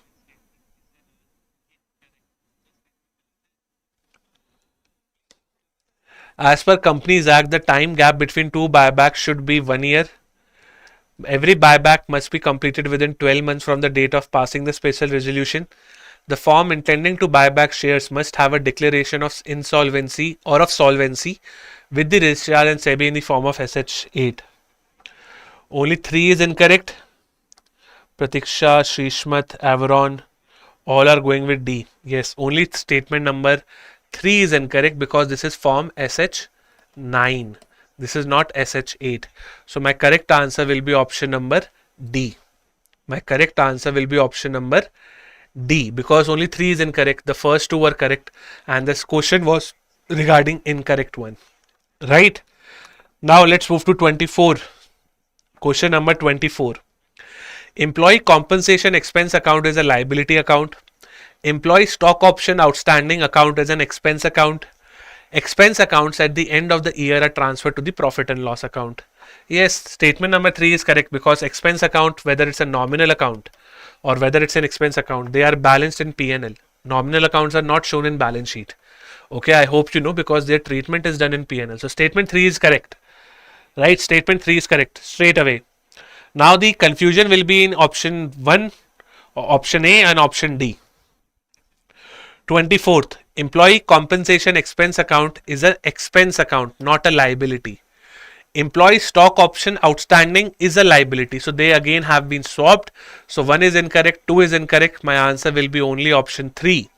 But they are asking you the incorrect one. So you have to choose 1 and 2. So my answer will be option number A. My answer will be option number A. Question number 25.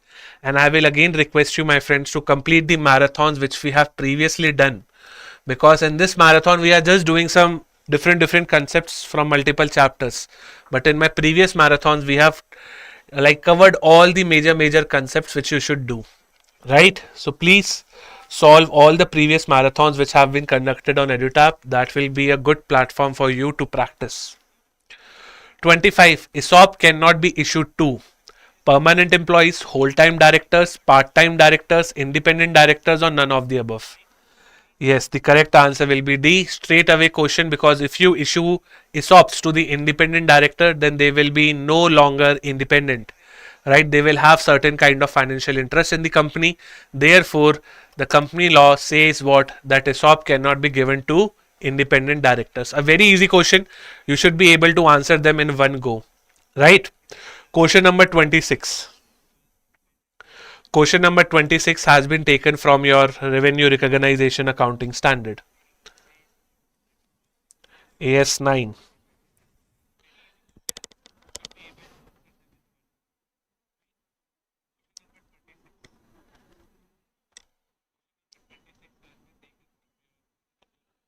Commerce and accountancy का marathon ही अभी चल रहा है, but अगर आपने पहले वाले attend नहीं करे देन आप प्लीज़ अटेंड कर सकते हो उन्हें. You just have to Google और you just have to write on YouTube Commerce and Accountancy Marathon EduTap. Simple. We have conducted 2 marathons previously also. This is the third one. Right? This is the third one which we are doing. The construction company signed 10 lakh in a new contract during the current year. 10% of the required work was performed. Historically, revenue was recognized during the complete contracts method. This year, auditors required percentage of the completion method. The change will result in a revenue change of what? Please tell me the right answer. What will be the right answer? 26B.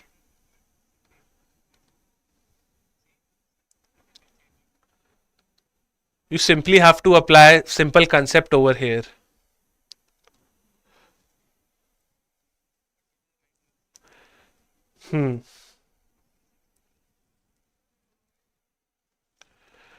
Basically, you have to tell me that if this year we are moving to percentage of completion method, then definitely this year you will be marking as what, 1 lakh as your revenue, right? You will be marking 1 lakh as your revenue. 26A. No, A cannot be the right answer. The correct one will be C, because what they have done over here is, since 10% of the work is done, revenue recognized is 1 lakh. But I still think the question framing can be done in a better manner, because they are asking you the change. So change will be 9, if you are recognizing full minus the 1 lakh, then 9 lakh can be the correct answer. But as per the concept over here, we are following the simple basic concept, it will be 1 lakh. Right, because you have completed 10% of the work, recognized 10% of the work, simple. Right, the question framing could have been done in a better manner, this I agree. Right, but in the PDF what they have used is, in the PPT what they have used is that they are just asking you that what should be the revenue recognized as per the percentage of completion method. So I agree that this question is not that much made in a good manner. They could have framed it in a better manner. Yes, the probable answer can be B also. I totally agree. But right now I'm marking C as correct. In certain cases, you will get the bonus point. Don't worry. Okay. Now let's move to 27. 27. Question number 27. Which of the following statement is an R incorrect? So you have to identify the incorrect one. Again taken from AS9. Question 27. Question number 27.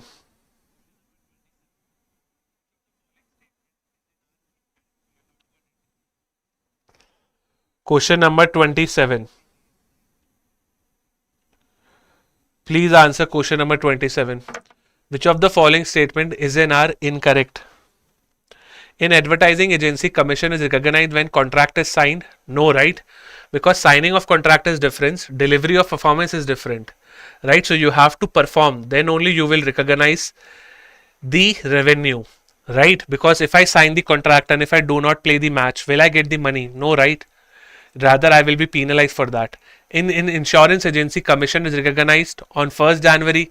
This is also not a good rule to follow. So 1 and 2 are definitely incorrect. The financial services commission is recognized when the loan is sanctioned and accepted. So is statement 3 correct? Yes, it looks correct because loan is sanctioned, right?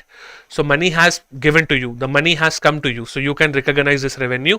So the correct answer will be again option number A over here. Okay, so the correct answer will be option number A. Question number 28. An airline should recognize revenue from the airline ticket in the period when? So when should airline do the revenue recognition? Can you please let me know? This is an application based question of revenue recognition. An airline should recognize revenue for the airline ticket only when the flight is completed, because once the flight is completed, performance has been completed, right? So once the flight occurs means what? Flight completed, right? So then only you will recognize the revenue. So my answer will be option number D. Passenger reservations are booked, but certain times there can be some refund options also. Right, you can book the reservation but you can cancel the ticket, and now the airline company has to make you the payment back. So this is not the correct way to recognize revenue, right? You will only recognize revenue once your flight has been completed. So my answer will be D. Question number 29. Now we are moving to AS2, valuation of inventories. Which among the following statement is an R correct? Is an R correct with regards to the exclusion from the cost of inventories? So if you are calculating the cost of inventories, which of the following will be an exclusion? This is what the statement, or this is what the demand of the question is. I am calculating cost of inventories and now I have to calculate the exclusions. Exclusion means what? कि ये सब चीजें नहीं आएगी. These are the things which will not come. So what will be the right answer for 29th? D only. Vishesh is saying D. Harshal is saying E. Parinit is going with E. Bhakti is also going with E. Yes, everybody is going with E only. Yes, E is the correct one, because if there is any abnormal waste, if there is any storage cost which is not related to the production process, administrating overheads, which are like selling expenses, and selling and distribution cost is also not included in the cost of inventories, right? So my answer will be option number E, right? Question number 30.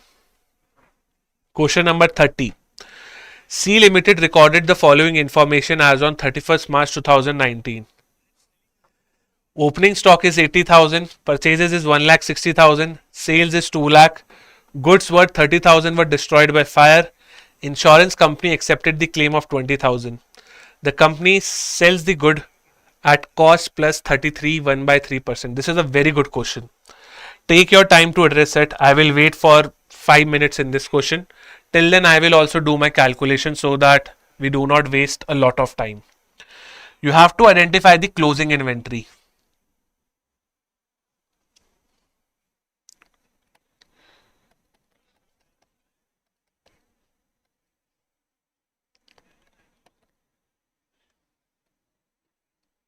Please solve it. I am also solving it by my method so that we do not waste that much of time.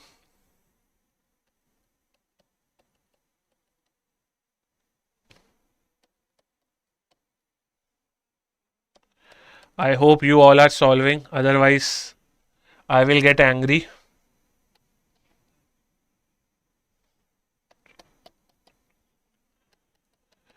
Please solve the question.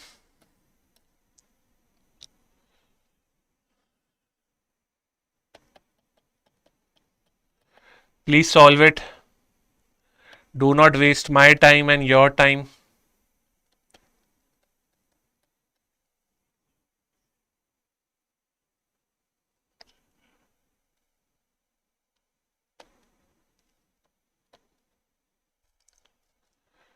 All of you, please solve it. I hope आपका answer आ भी गया हो, because my math is not that much fluent.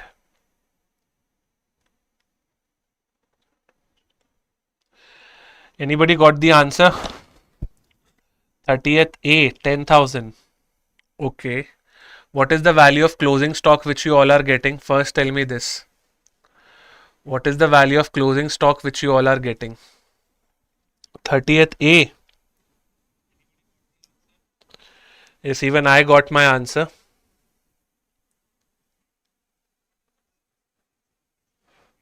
Even I got my answers. Please solve it fast. 30th C. I can see many confusion is happening. First tell me the value of your closing stock which you are getting. All of you fatafat.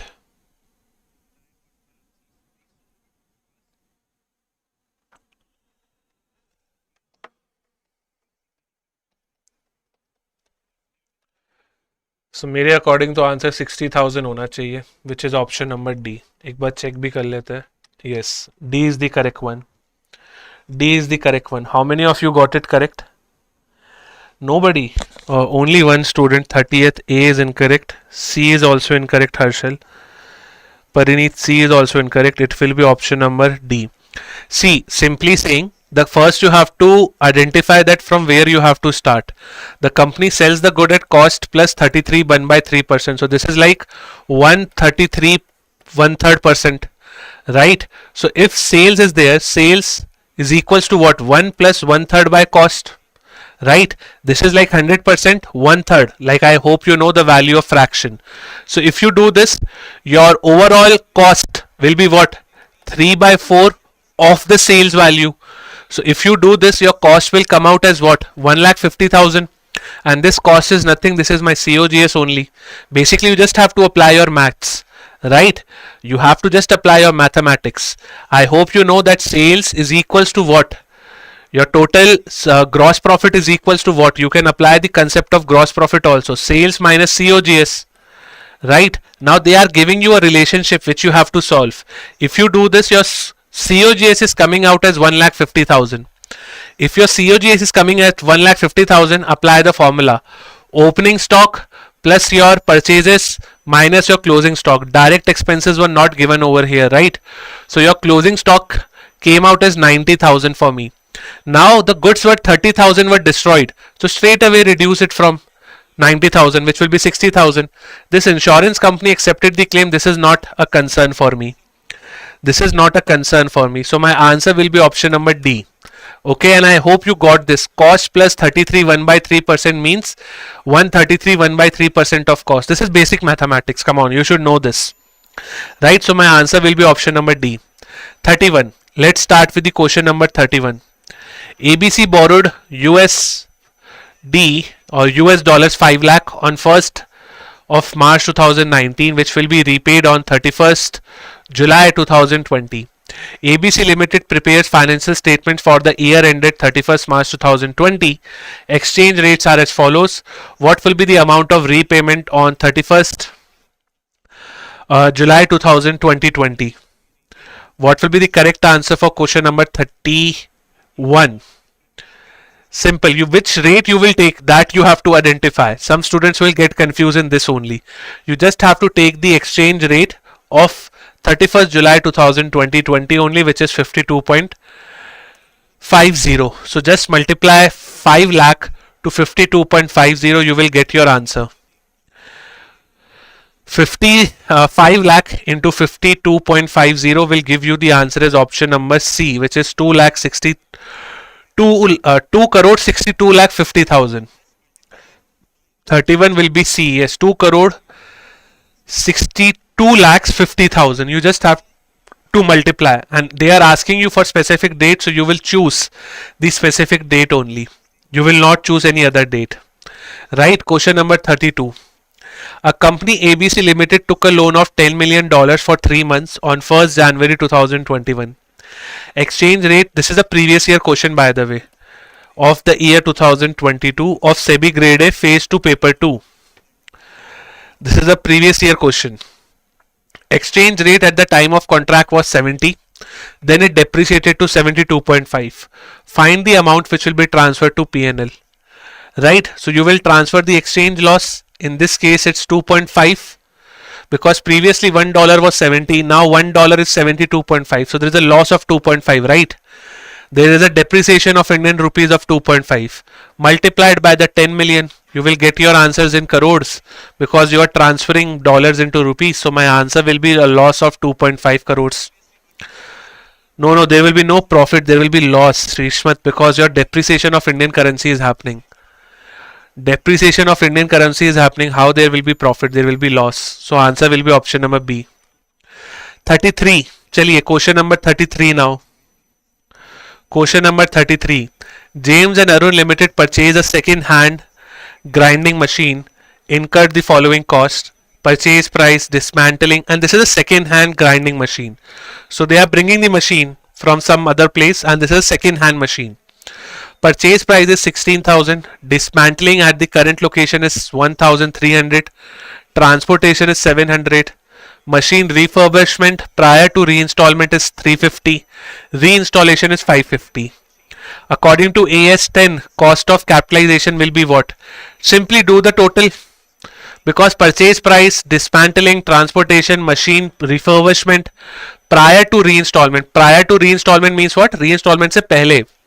And reinstallment cost is also given to you as 550.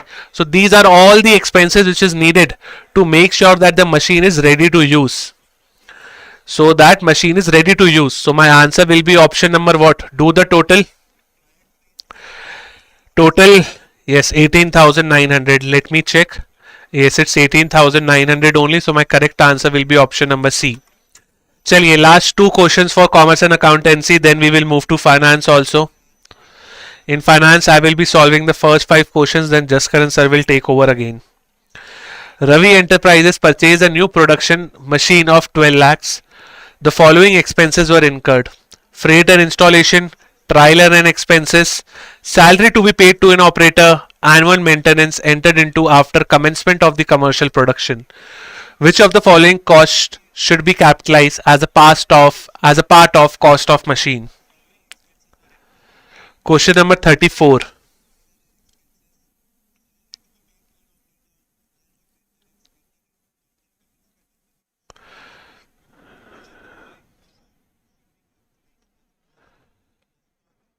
What will be the correct answer for question number 34? If you are saying C, think again. Please tell me the right answer for question number 34. See, freight and installation I will take, trial run expenses also I will take, but will I take the salary to the operator during training period after the machine was fully operationalized? No run, no, right, I will not take this, because this is salary which is after the period which is operationalized. So machine is ready to use and then you are calling a person from the outside. So I will not take this. Annual maintenance after the commencement of operation, this will also not be included, because this is all after. You only have to take the before one. See, simply saying take all those expenses which is making the machine ready to use and avoid all those expenses which is happening after the machine. So the correct answer will be option number B only. Yes, hell no, very good. Right, last question for commerce and accounts. Last question of commerce and accounts. Question number 35. The carrying amount for current investment is what? The carrying amount of current investment is less of cost or the fair value, cost of investment, fair value, lower of cost of fair value. What will be the answer? Yes, it's a very cakewalk question. The correct answer will be option number D. D for donkey. Right? The correct answer will be D. Now we are starting with finance. So are you all ready? Are you all ready for finance? And yes, this finance class is more of like asking you more about finance current affairs, because static part we have already done a lot. So are you all ready for starting the finance? Just 35 more questions, 30 more questions to go, sorry. Can we start with finance? Let's start. SEBI has recently reduced the minimum investment size of anchor investor to what amount from the earlier dash crores to widen the institutional participation? Please tell me that SEBI has recently reduced the minimum investment size for anchor investors. Previously it was 10 crores, but now it is 5 crores. A very, very important point which you all have to note at all the cost. And for those who have taken our course, we have already made the changes in our course chapter is equity markets. So the correct answer over here will be option number C. Right? Option number C. Minimum investment size is 5 crore. Right? For the anchor investor, which was previously 10 crore, now it is 5 crores. Okay? Question number 2. Now this is also from the anchor investor point of view. Under the revised SEBI framework for anchor investors, what percentage of anchor portion is reserved exclusively for mutual funds? Please tell me. So currently, if you know, 40% reserve portion is there when it comes to anchor investors. Out of this 40%, 33.33% is for mutual funds and rest 6.67, right? 6.67 is for your insurers plus your pension funds which are operating in India or around global world. Right? So the correct answer over here will be option number C.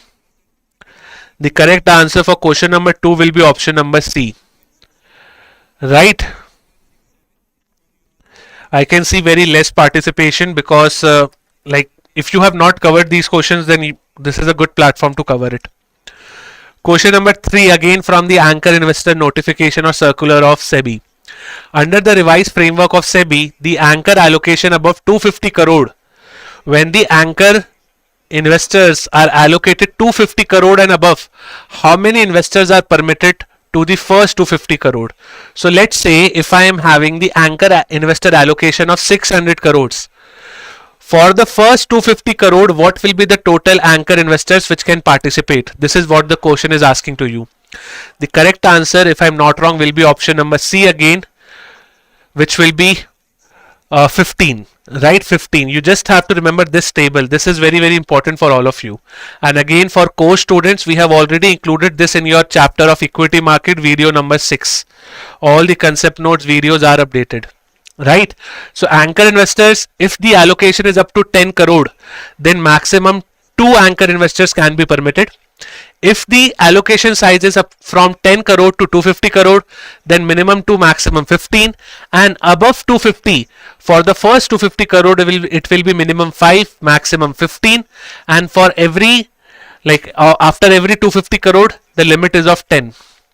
right? So you have to remember this at all cost. You have to remember this at all cost, and this is what we have discussed, that minimum allotment for each anchor investor is now 5 crore from present 10 crores. Remember column number C for sure. There can be a question from this, right? Question number 4, again based on the table only. So if you have covered the table, then you can answer this very easily. Question number 4, for anchor allocation exceeding 250 crores, how many additional anchor investors are permitted for every subsequent allocation of 250 crore?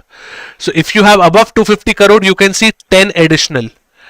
10 additional. So my correct answer will be option number A, which is 10 crores in this case.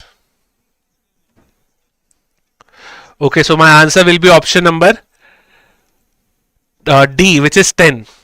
Right? D, which is 10. My answer will be D. Right? Which is 10. Cool. Last question before we close the session. Last question before we close this session.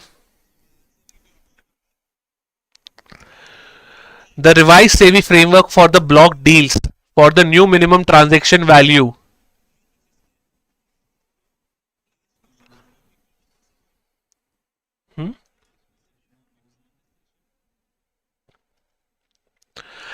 As per the revised SEBI framework for the block deals, what is the minimum transaction value recorded for the block trade?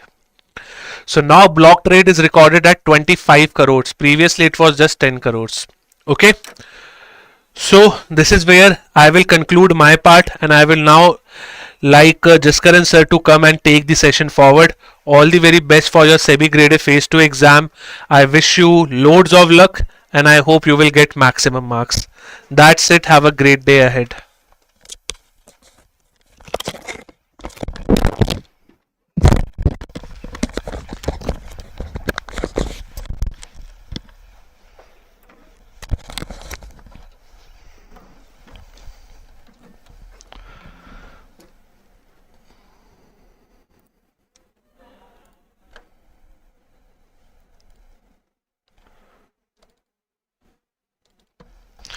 Okay, so now let us begin, and let us begin with finance questions.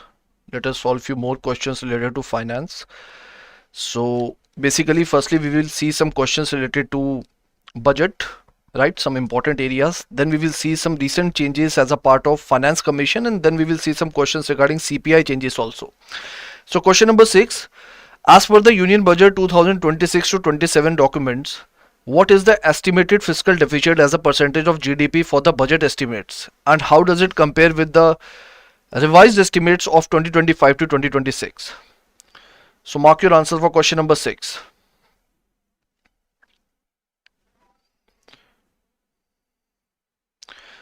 Yes, very easy and very basic questions. So of course the correct answer is going to be the C option, which is 4.3%, which is lower than the revised estimate of 4.4%, right? So this is something very basic information you need to remember. So question number 7th, based on the rupee comes first from the data presented in Union Budget 2026 to 27, which revenue source is projected to contribute the second highest percentage to the Government of India's total receipt? So the second high percentage to the Government of India's total receipts. Option A, borrowing and liabilities. Option B, corporate tax. Option C, GST. Option D, income tax. And option E, union excise duties. So mark your answer for question number 7. C, D, C, D. 2 answers we're getting. Everybody please participate.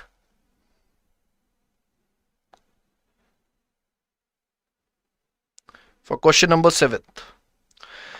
So basically, if you talk about rupee comes first, right? If you would have seen that chart as a part of the budget, right? That pie chart.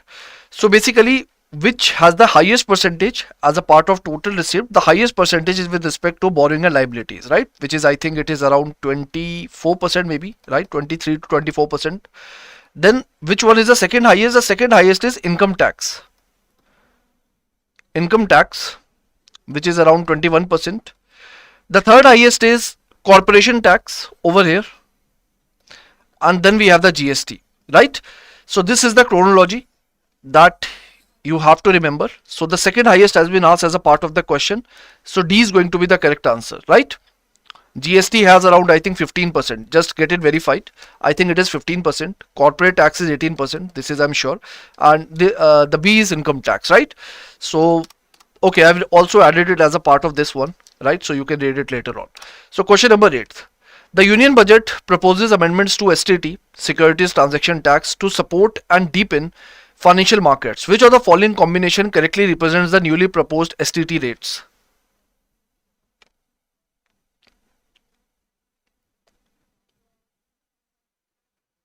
Yes, Harshal, borrowing is the highest. Yes, Vishesh.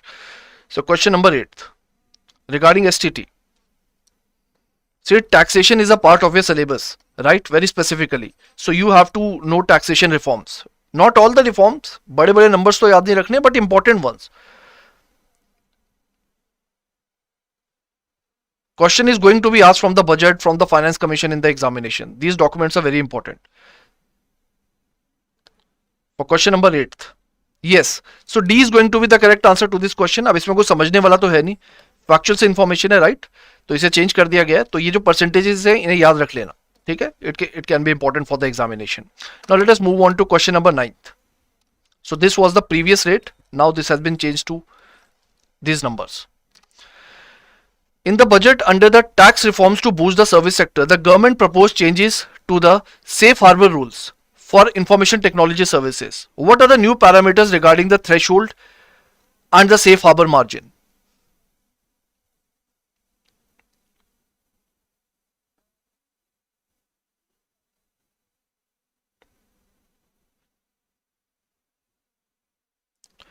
So the correct answer to this question is going to be the B option. Threshold has been increased to 2000 crore and the safe harbor margin, it is fixed at 15.5%. Don't try to enter the details, right? Just try to know this factual information because this was also a significant change that was there in the news. So that's why I've added it. Question number 10. In the budget, the central government outlined a long-term consolidation roadmap. What is the specified target and the target year and the target central government debt to GDP ratio mentioned in the budget documents? Question number 10th. Central government debt to GDP ratio.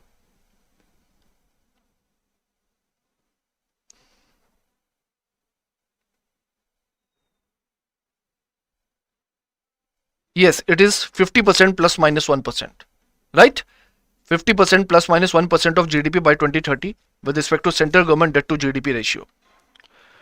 Moving on to next one, question number 11. Arrange the following sectors in descending order of the allocation, highest to lowest, as per the expenditure of major items in budget 2026 to 27.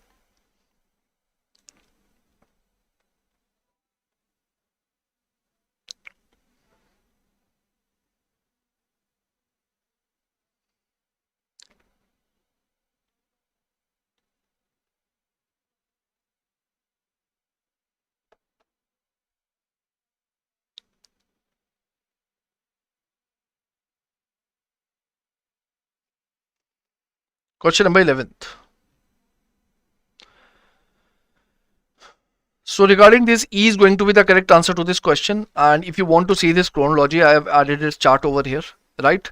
Just try to remember it in the form of mnemonics. सारे तो याद रखने की जरूरत नहीं है, but कम से कम top 5 to top 6 याद रखो, ठीक है? T, D, R, H, A, E. तो ऐसे कुछ mnemonic बना लेना अपना, so that basically you are able to just remember it, so that if they ask this type of chronology as a part of the expenditure in the major items. Now moving on to question number 12. To deepen the financial market, the budget proposes a market making framework. ये मैंने आपको अभी कुछ दिनों पहले समझाया था. Market making framework. How does it work, right? So tell me that this framework is introduced for which of the following instruments?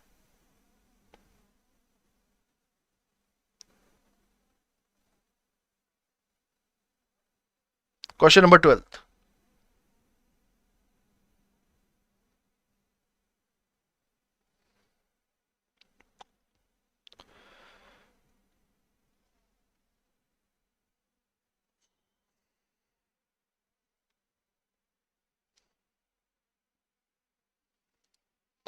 So basically government has basically introduced this market making framework and total return swap, ठीक है, दोनों चीजें किसके लिए लाए हैं? Corporate bonds के लिए, right?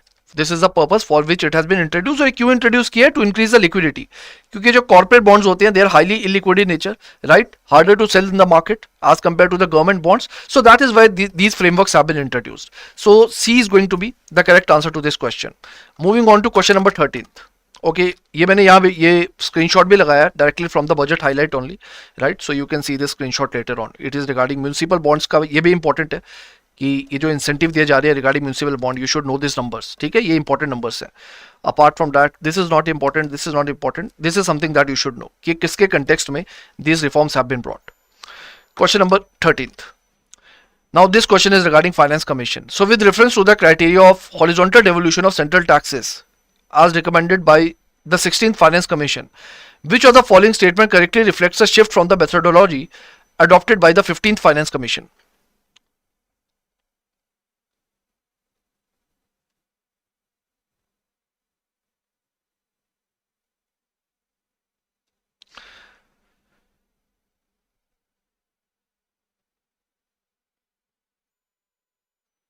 The weight of area has been increased from 15% to better support geographically larger states. ये तो गलत है, इंक्रीज नहीं किया तो डिक्रीज कर दिया 10% में, right? Then the demographic performance is now calculated based on the total fertility ratio to award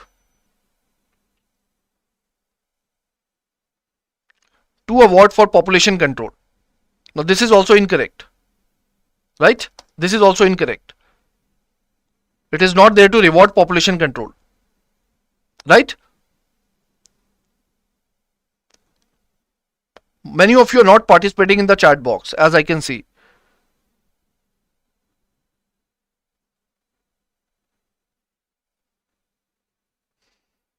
So basically they want to reduce the reliance from this TFR, right? So that is why they have basically also redefined this demographic performance based on that, right? Because in order to move away from this TFR criteria, because basically it is acting as a disadvantageous factor for the southern states of India. So this is also not the answer. Then tax and fiscal efforts parameter have been replaced by contribution to GDP with the 10% weightage. This is true, right? This is something that has been done very significantly, and this is very important also for the examination. So C is going to be the correct answer to this question. Then the income distance, it is not 45%, it has been reduced, right? I don't know the number, but it has been reduced. So C is going to be the correct answer. Question number 14th. Under 16th Finance Commission, for a state to receive the local body performance grants, which of the following conditions must be met?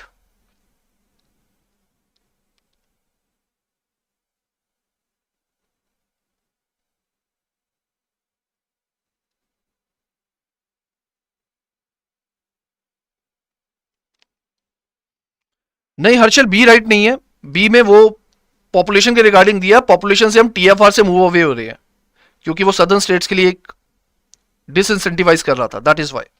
Yes, income distance is 42.5%. Yes, this is what I think. So, question number 14. Write your answer.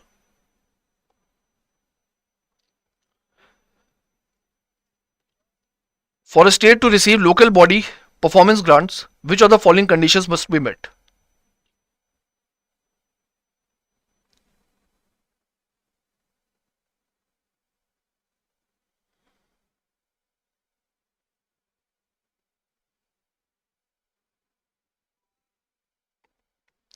So basically, if we talk about the grants, first of all, there are basic grants, right? That are there. But apart from that, the performance-based grants are also there, right? But in order to achieve this performance-based grants, the states have to basically fulfill different criteria, right? And very specifically, I would say the local bodies. For example, the local body, they have to demonstrate their growth with respect to their sources of revenue, right? With respect to, for example, the local bodies, they manage property tax, they manage the local fee that is there, right? They also manage the user charges, right, regarding different kind of amenities, right? So they have to meet the minimum targets for growth in the local body's own source revenue.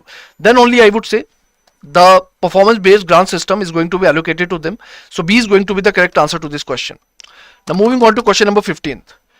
In the context of grants in aid to states, which of the following grants recommended by 15th Finance Commission has been discontinued under the framework of 16th Finance Commission?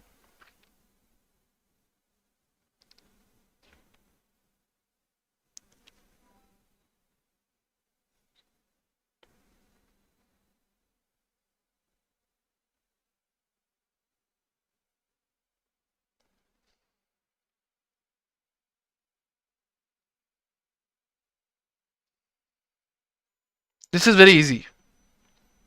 It was there in the news.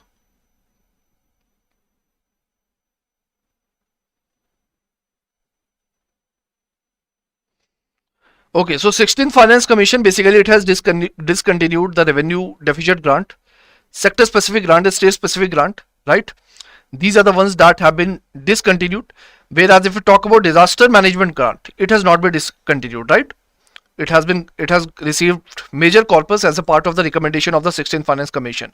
So C is going to be the correct answer to this question. Question number 16th. Under the recommendations framework associated with 16th Finance Commission, what is meant by urbanization premium grant?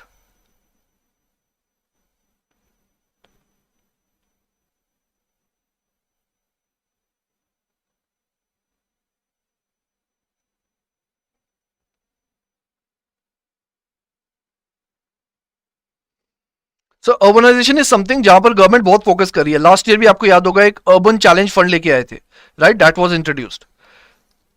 And here also you can see, if we talk about finance commission, it is discussing something called urbanization premium. So what is that?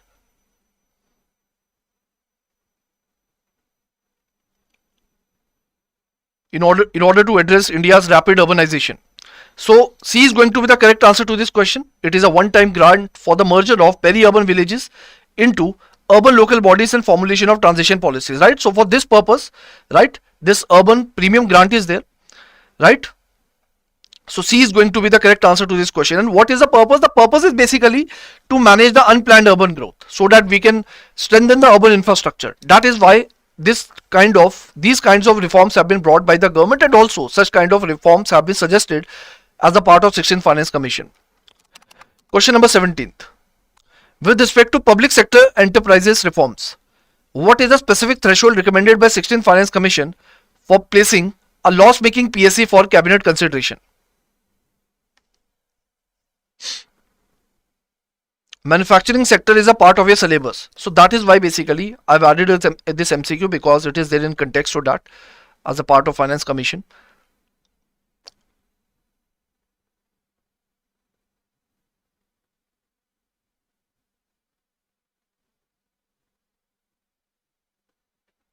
So the correct answer is going to be the B option.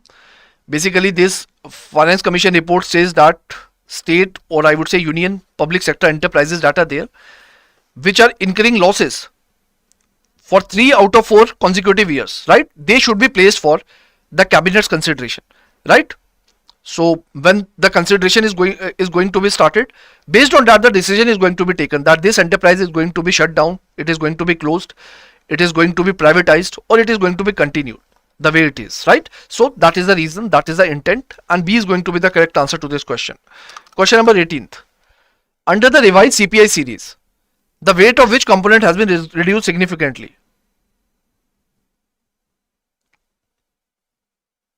तो अभी पता होगा आपको CPI का base year change हो चुका है, तो 2024, right? So tell me, under the revised CPI series, the weight of which component has been reduced significantly? This is very important.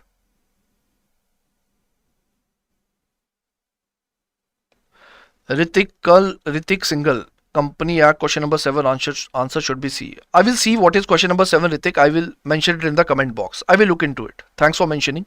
I will see what question it is. Question number 18th.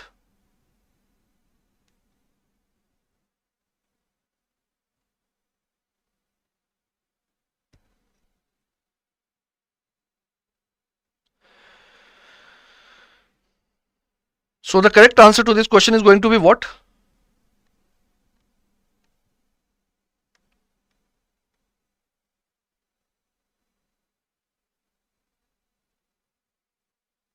It is going to be the C option, right? C is going to be the correct answer to this question, and I have also added this table over here. ये B नहीं होगा, sorry, ये C होगा, ठीक है? So you can see food and beverage, the older weightage was, as per the previous base year, it was 45.86%. Now the new weight is 36.75%. ये weightage चाहे मत याद रखो, अगर रखना भी है कुछ तो ये दो का याद रखना, इससे ज्यादा नहीं, right? या फिर मैं बोलूंगा सिर्फ ये 36.75 भी याद रखो, इतना भी काफी है, बिकॉज कई बार पता नहीं होता कई बार एग्जामिनर बहुत मुश्किल क्वेश्चन बनाने की कोशिश करता है, राइट? तो पता नहीं है क्या क्वेश्चन आएगा, बट ये थोड़ा ज्यादा न्यूज में चल रहा है, right? So you should know that, and I would say it has been reduced. But if you see in case of housing, the weightage has been increased. And regarding miscellaneous, I would say groups also, including services, right? It has again been increased and has been distributed to different kind of divisions. But ये food and beverages वाला decrease हो चुका है. So this is something that I want you to remember. Question number 19th. Which of the following has been newly included in CPI calculation?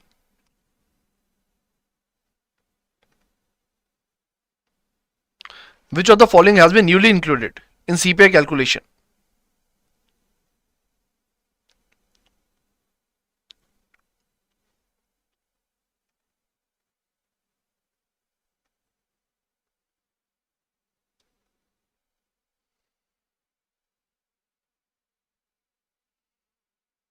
Yes, the correct answer to this question is going to be the D option, right? D is going to be the correct answer. B नहीं है, I don't know ये गलत कैसे हो गया यहाँ, D आएगा, ठीक है?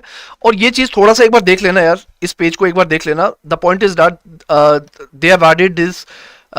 It is now also tracking the prices of OTT streaming services, क्योंकि ये भी अब इन्फ्लेशन का बहुत इंपॉर्टेंट पार्ट बन चुकी है, राइट? कंजम्पशन लेवल पे बहुत इंक्रीज हो चुकी है by the consumers. We know up to what extent these OTT services they are consumed by the consumers, right? So OTT services, airfares and e-commerce platform prices ये भी add हो चुके हैं, लेकिन कुछ चीजें जो रिमूव हो चुकी है. And what are the things that have been removed? VCR, VCD, DVD players and their hiring prices, radio and tape recorders ये रिमूव कर दिया बास्केट से, CD and DVDs, second hand clothing, coin and rope, horse cart fares, right, which is टांगास, and the library charges. ठीक है, ये सारी चीजें रिमूव हो चुकी हैं. तो ये थोड़ा ध्यान में रखना, क्या पता एमसीक्यू बना के पूछ लें आपसे, because inflation is a part of your syllabus. So just keep it at the back of your mind. ठीक है, एक बार भी पढ़ लोगे इस लिस्ट को तो काफी होगा, राइट, याद हो जाता है. आगे चलते हैं.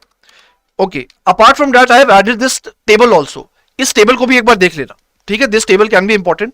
सो यू कैन सी कि यार फूड एंड बेवरेज का weightage has been decreased. Then if I talk about total items, अब ये नंबर चाहे मत याद रखो, बट ये याद रखो कि इंक्रीज हो चुकी है.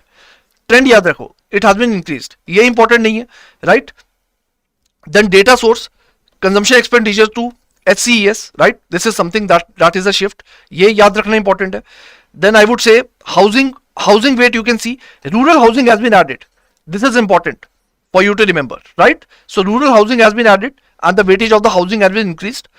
Then apart from that, rest of the things are very general. ठीक है, तो ये दो चार चीजें थोड़ा याद रखना as far as the new changes are concerned for your examination, right? आगे चलते हैं. So according to Malthus properties of bond, how does the coupon rate of a bond affect its price sensitivity to changes in interest rates? So let us solve few 4 to 5 static portion also. We are not focusing a lot on finance static portion because we thought that current affairs are something that we should definitely cover. I would say some important current affairs data there in the news, because the thing is that static के लिए हमने पहले भी बहुत सारी marathon ले ली है, तो unnecessarily I would say जो करंट अफेयर है, क्योंकि वो थोड़ा अंडरमाइन करते हैं हम, so that should also be basically brought as a part of the marathon. So we thought that we should focus more upon that.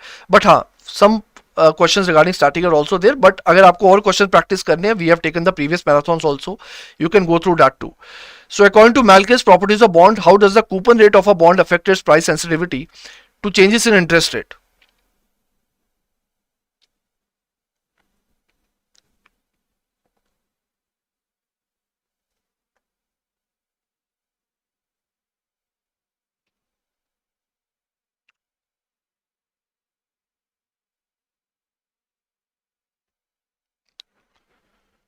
Yes, for question number 20, mark your answers.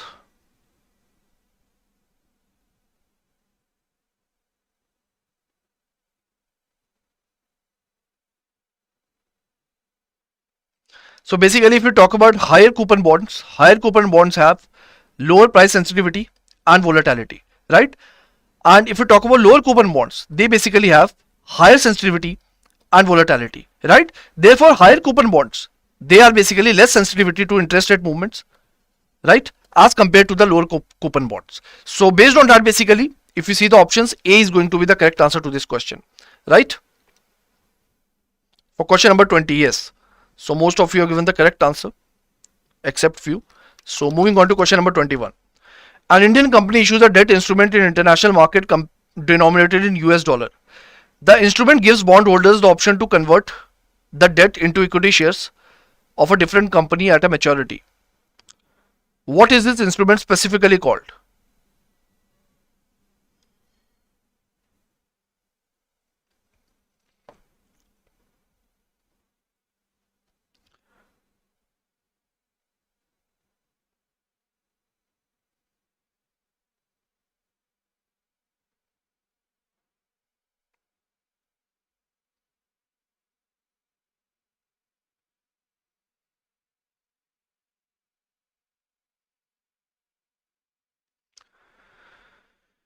It gives the option to convert the debt into equity of a different company at maturity.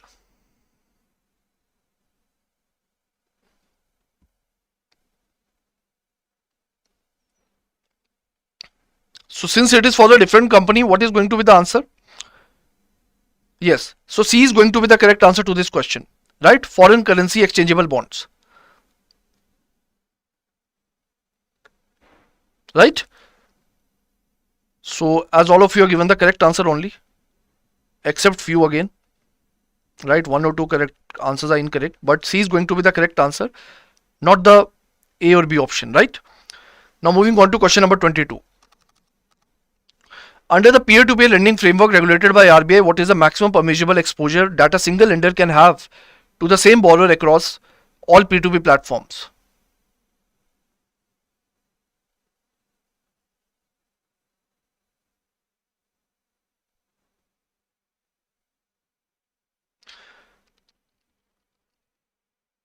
Somebody is asking ADR GDR नहीं होगा.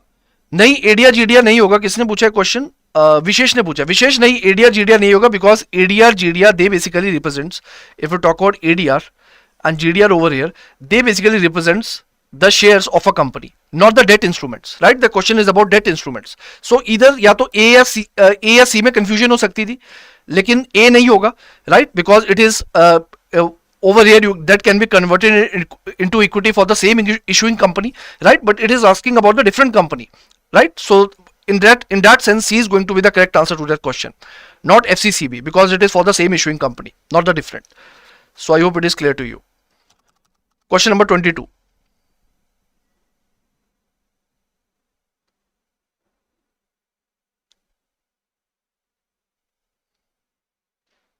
Yes, for question number 22, this is easy one. A is going to be the correct answer, right? And pretty much factual. So now let us move on to question number 23. If you want to read the details are over here. But I think यार ये तो सबको पता ही है P2P क्या होता है, ठीक है? इसलिए मैं ये बेसिक चीजें नहीं पढ़ा रहा हूँ क्योंकि आप फेज 2 को देने जा रहे हो, तो ये सब चीजें तो आपको पता ही है. I don't want to waste your time. So A is going to be the correct answer, right? Question number 23. The process of separate trade of registered interest and principal of security, which is stripes, leads to which of the following outcomes? This is again an easy question.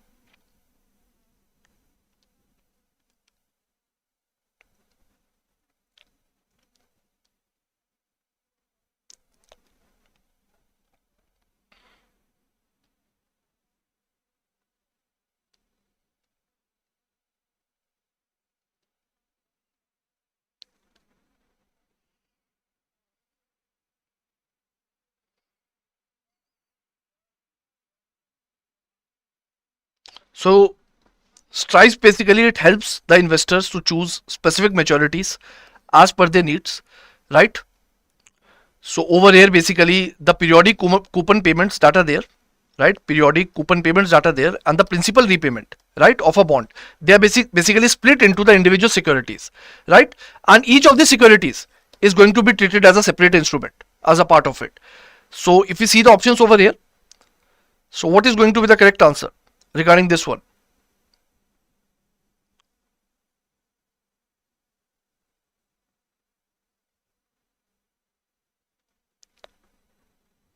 Yes. So D is going to be the correct answer to this question, right? For the question number 23. Now moving on to question number 24. What is the main objective of the RBI's intervention in the foreign exchange market when the Indian rupee is appreciating rapidly against the US dollar?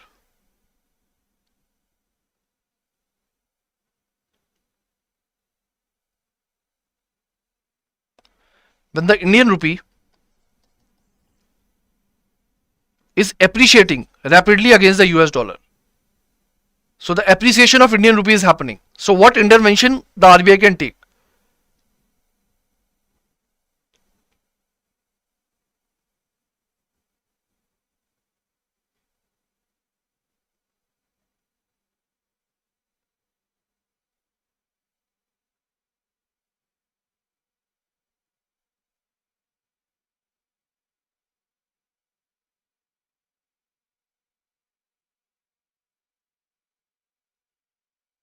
So when the rupee is appreciating, what the RBI is going to do? RBI is going to buy the dollars from the market, right? It is going to buy the US dollar from the market, and what it is going to do? It is going to increase the demand for the foreign currency, right? And increases the supply of the rupee in the market, right? So based on that, this problem can be solved, the problem of over appreciation if it is happening in the market.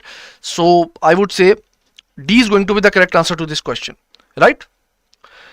Now moving on to the last question for today. Under the GST, what is meant by inverted duty structure? Very easy question.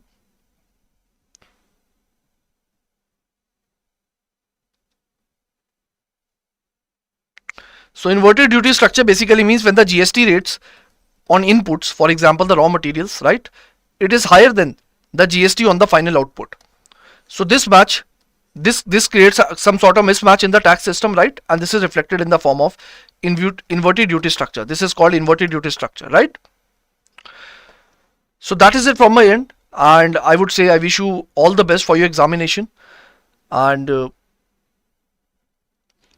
have self-belief. Don't be anxious in the examination hall. You have given your best, and this is the day that you have been waiting for. So that is it from my end, and if you have any other query or doubt, you can write it in the comment box, right? So now I'm ending the session.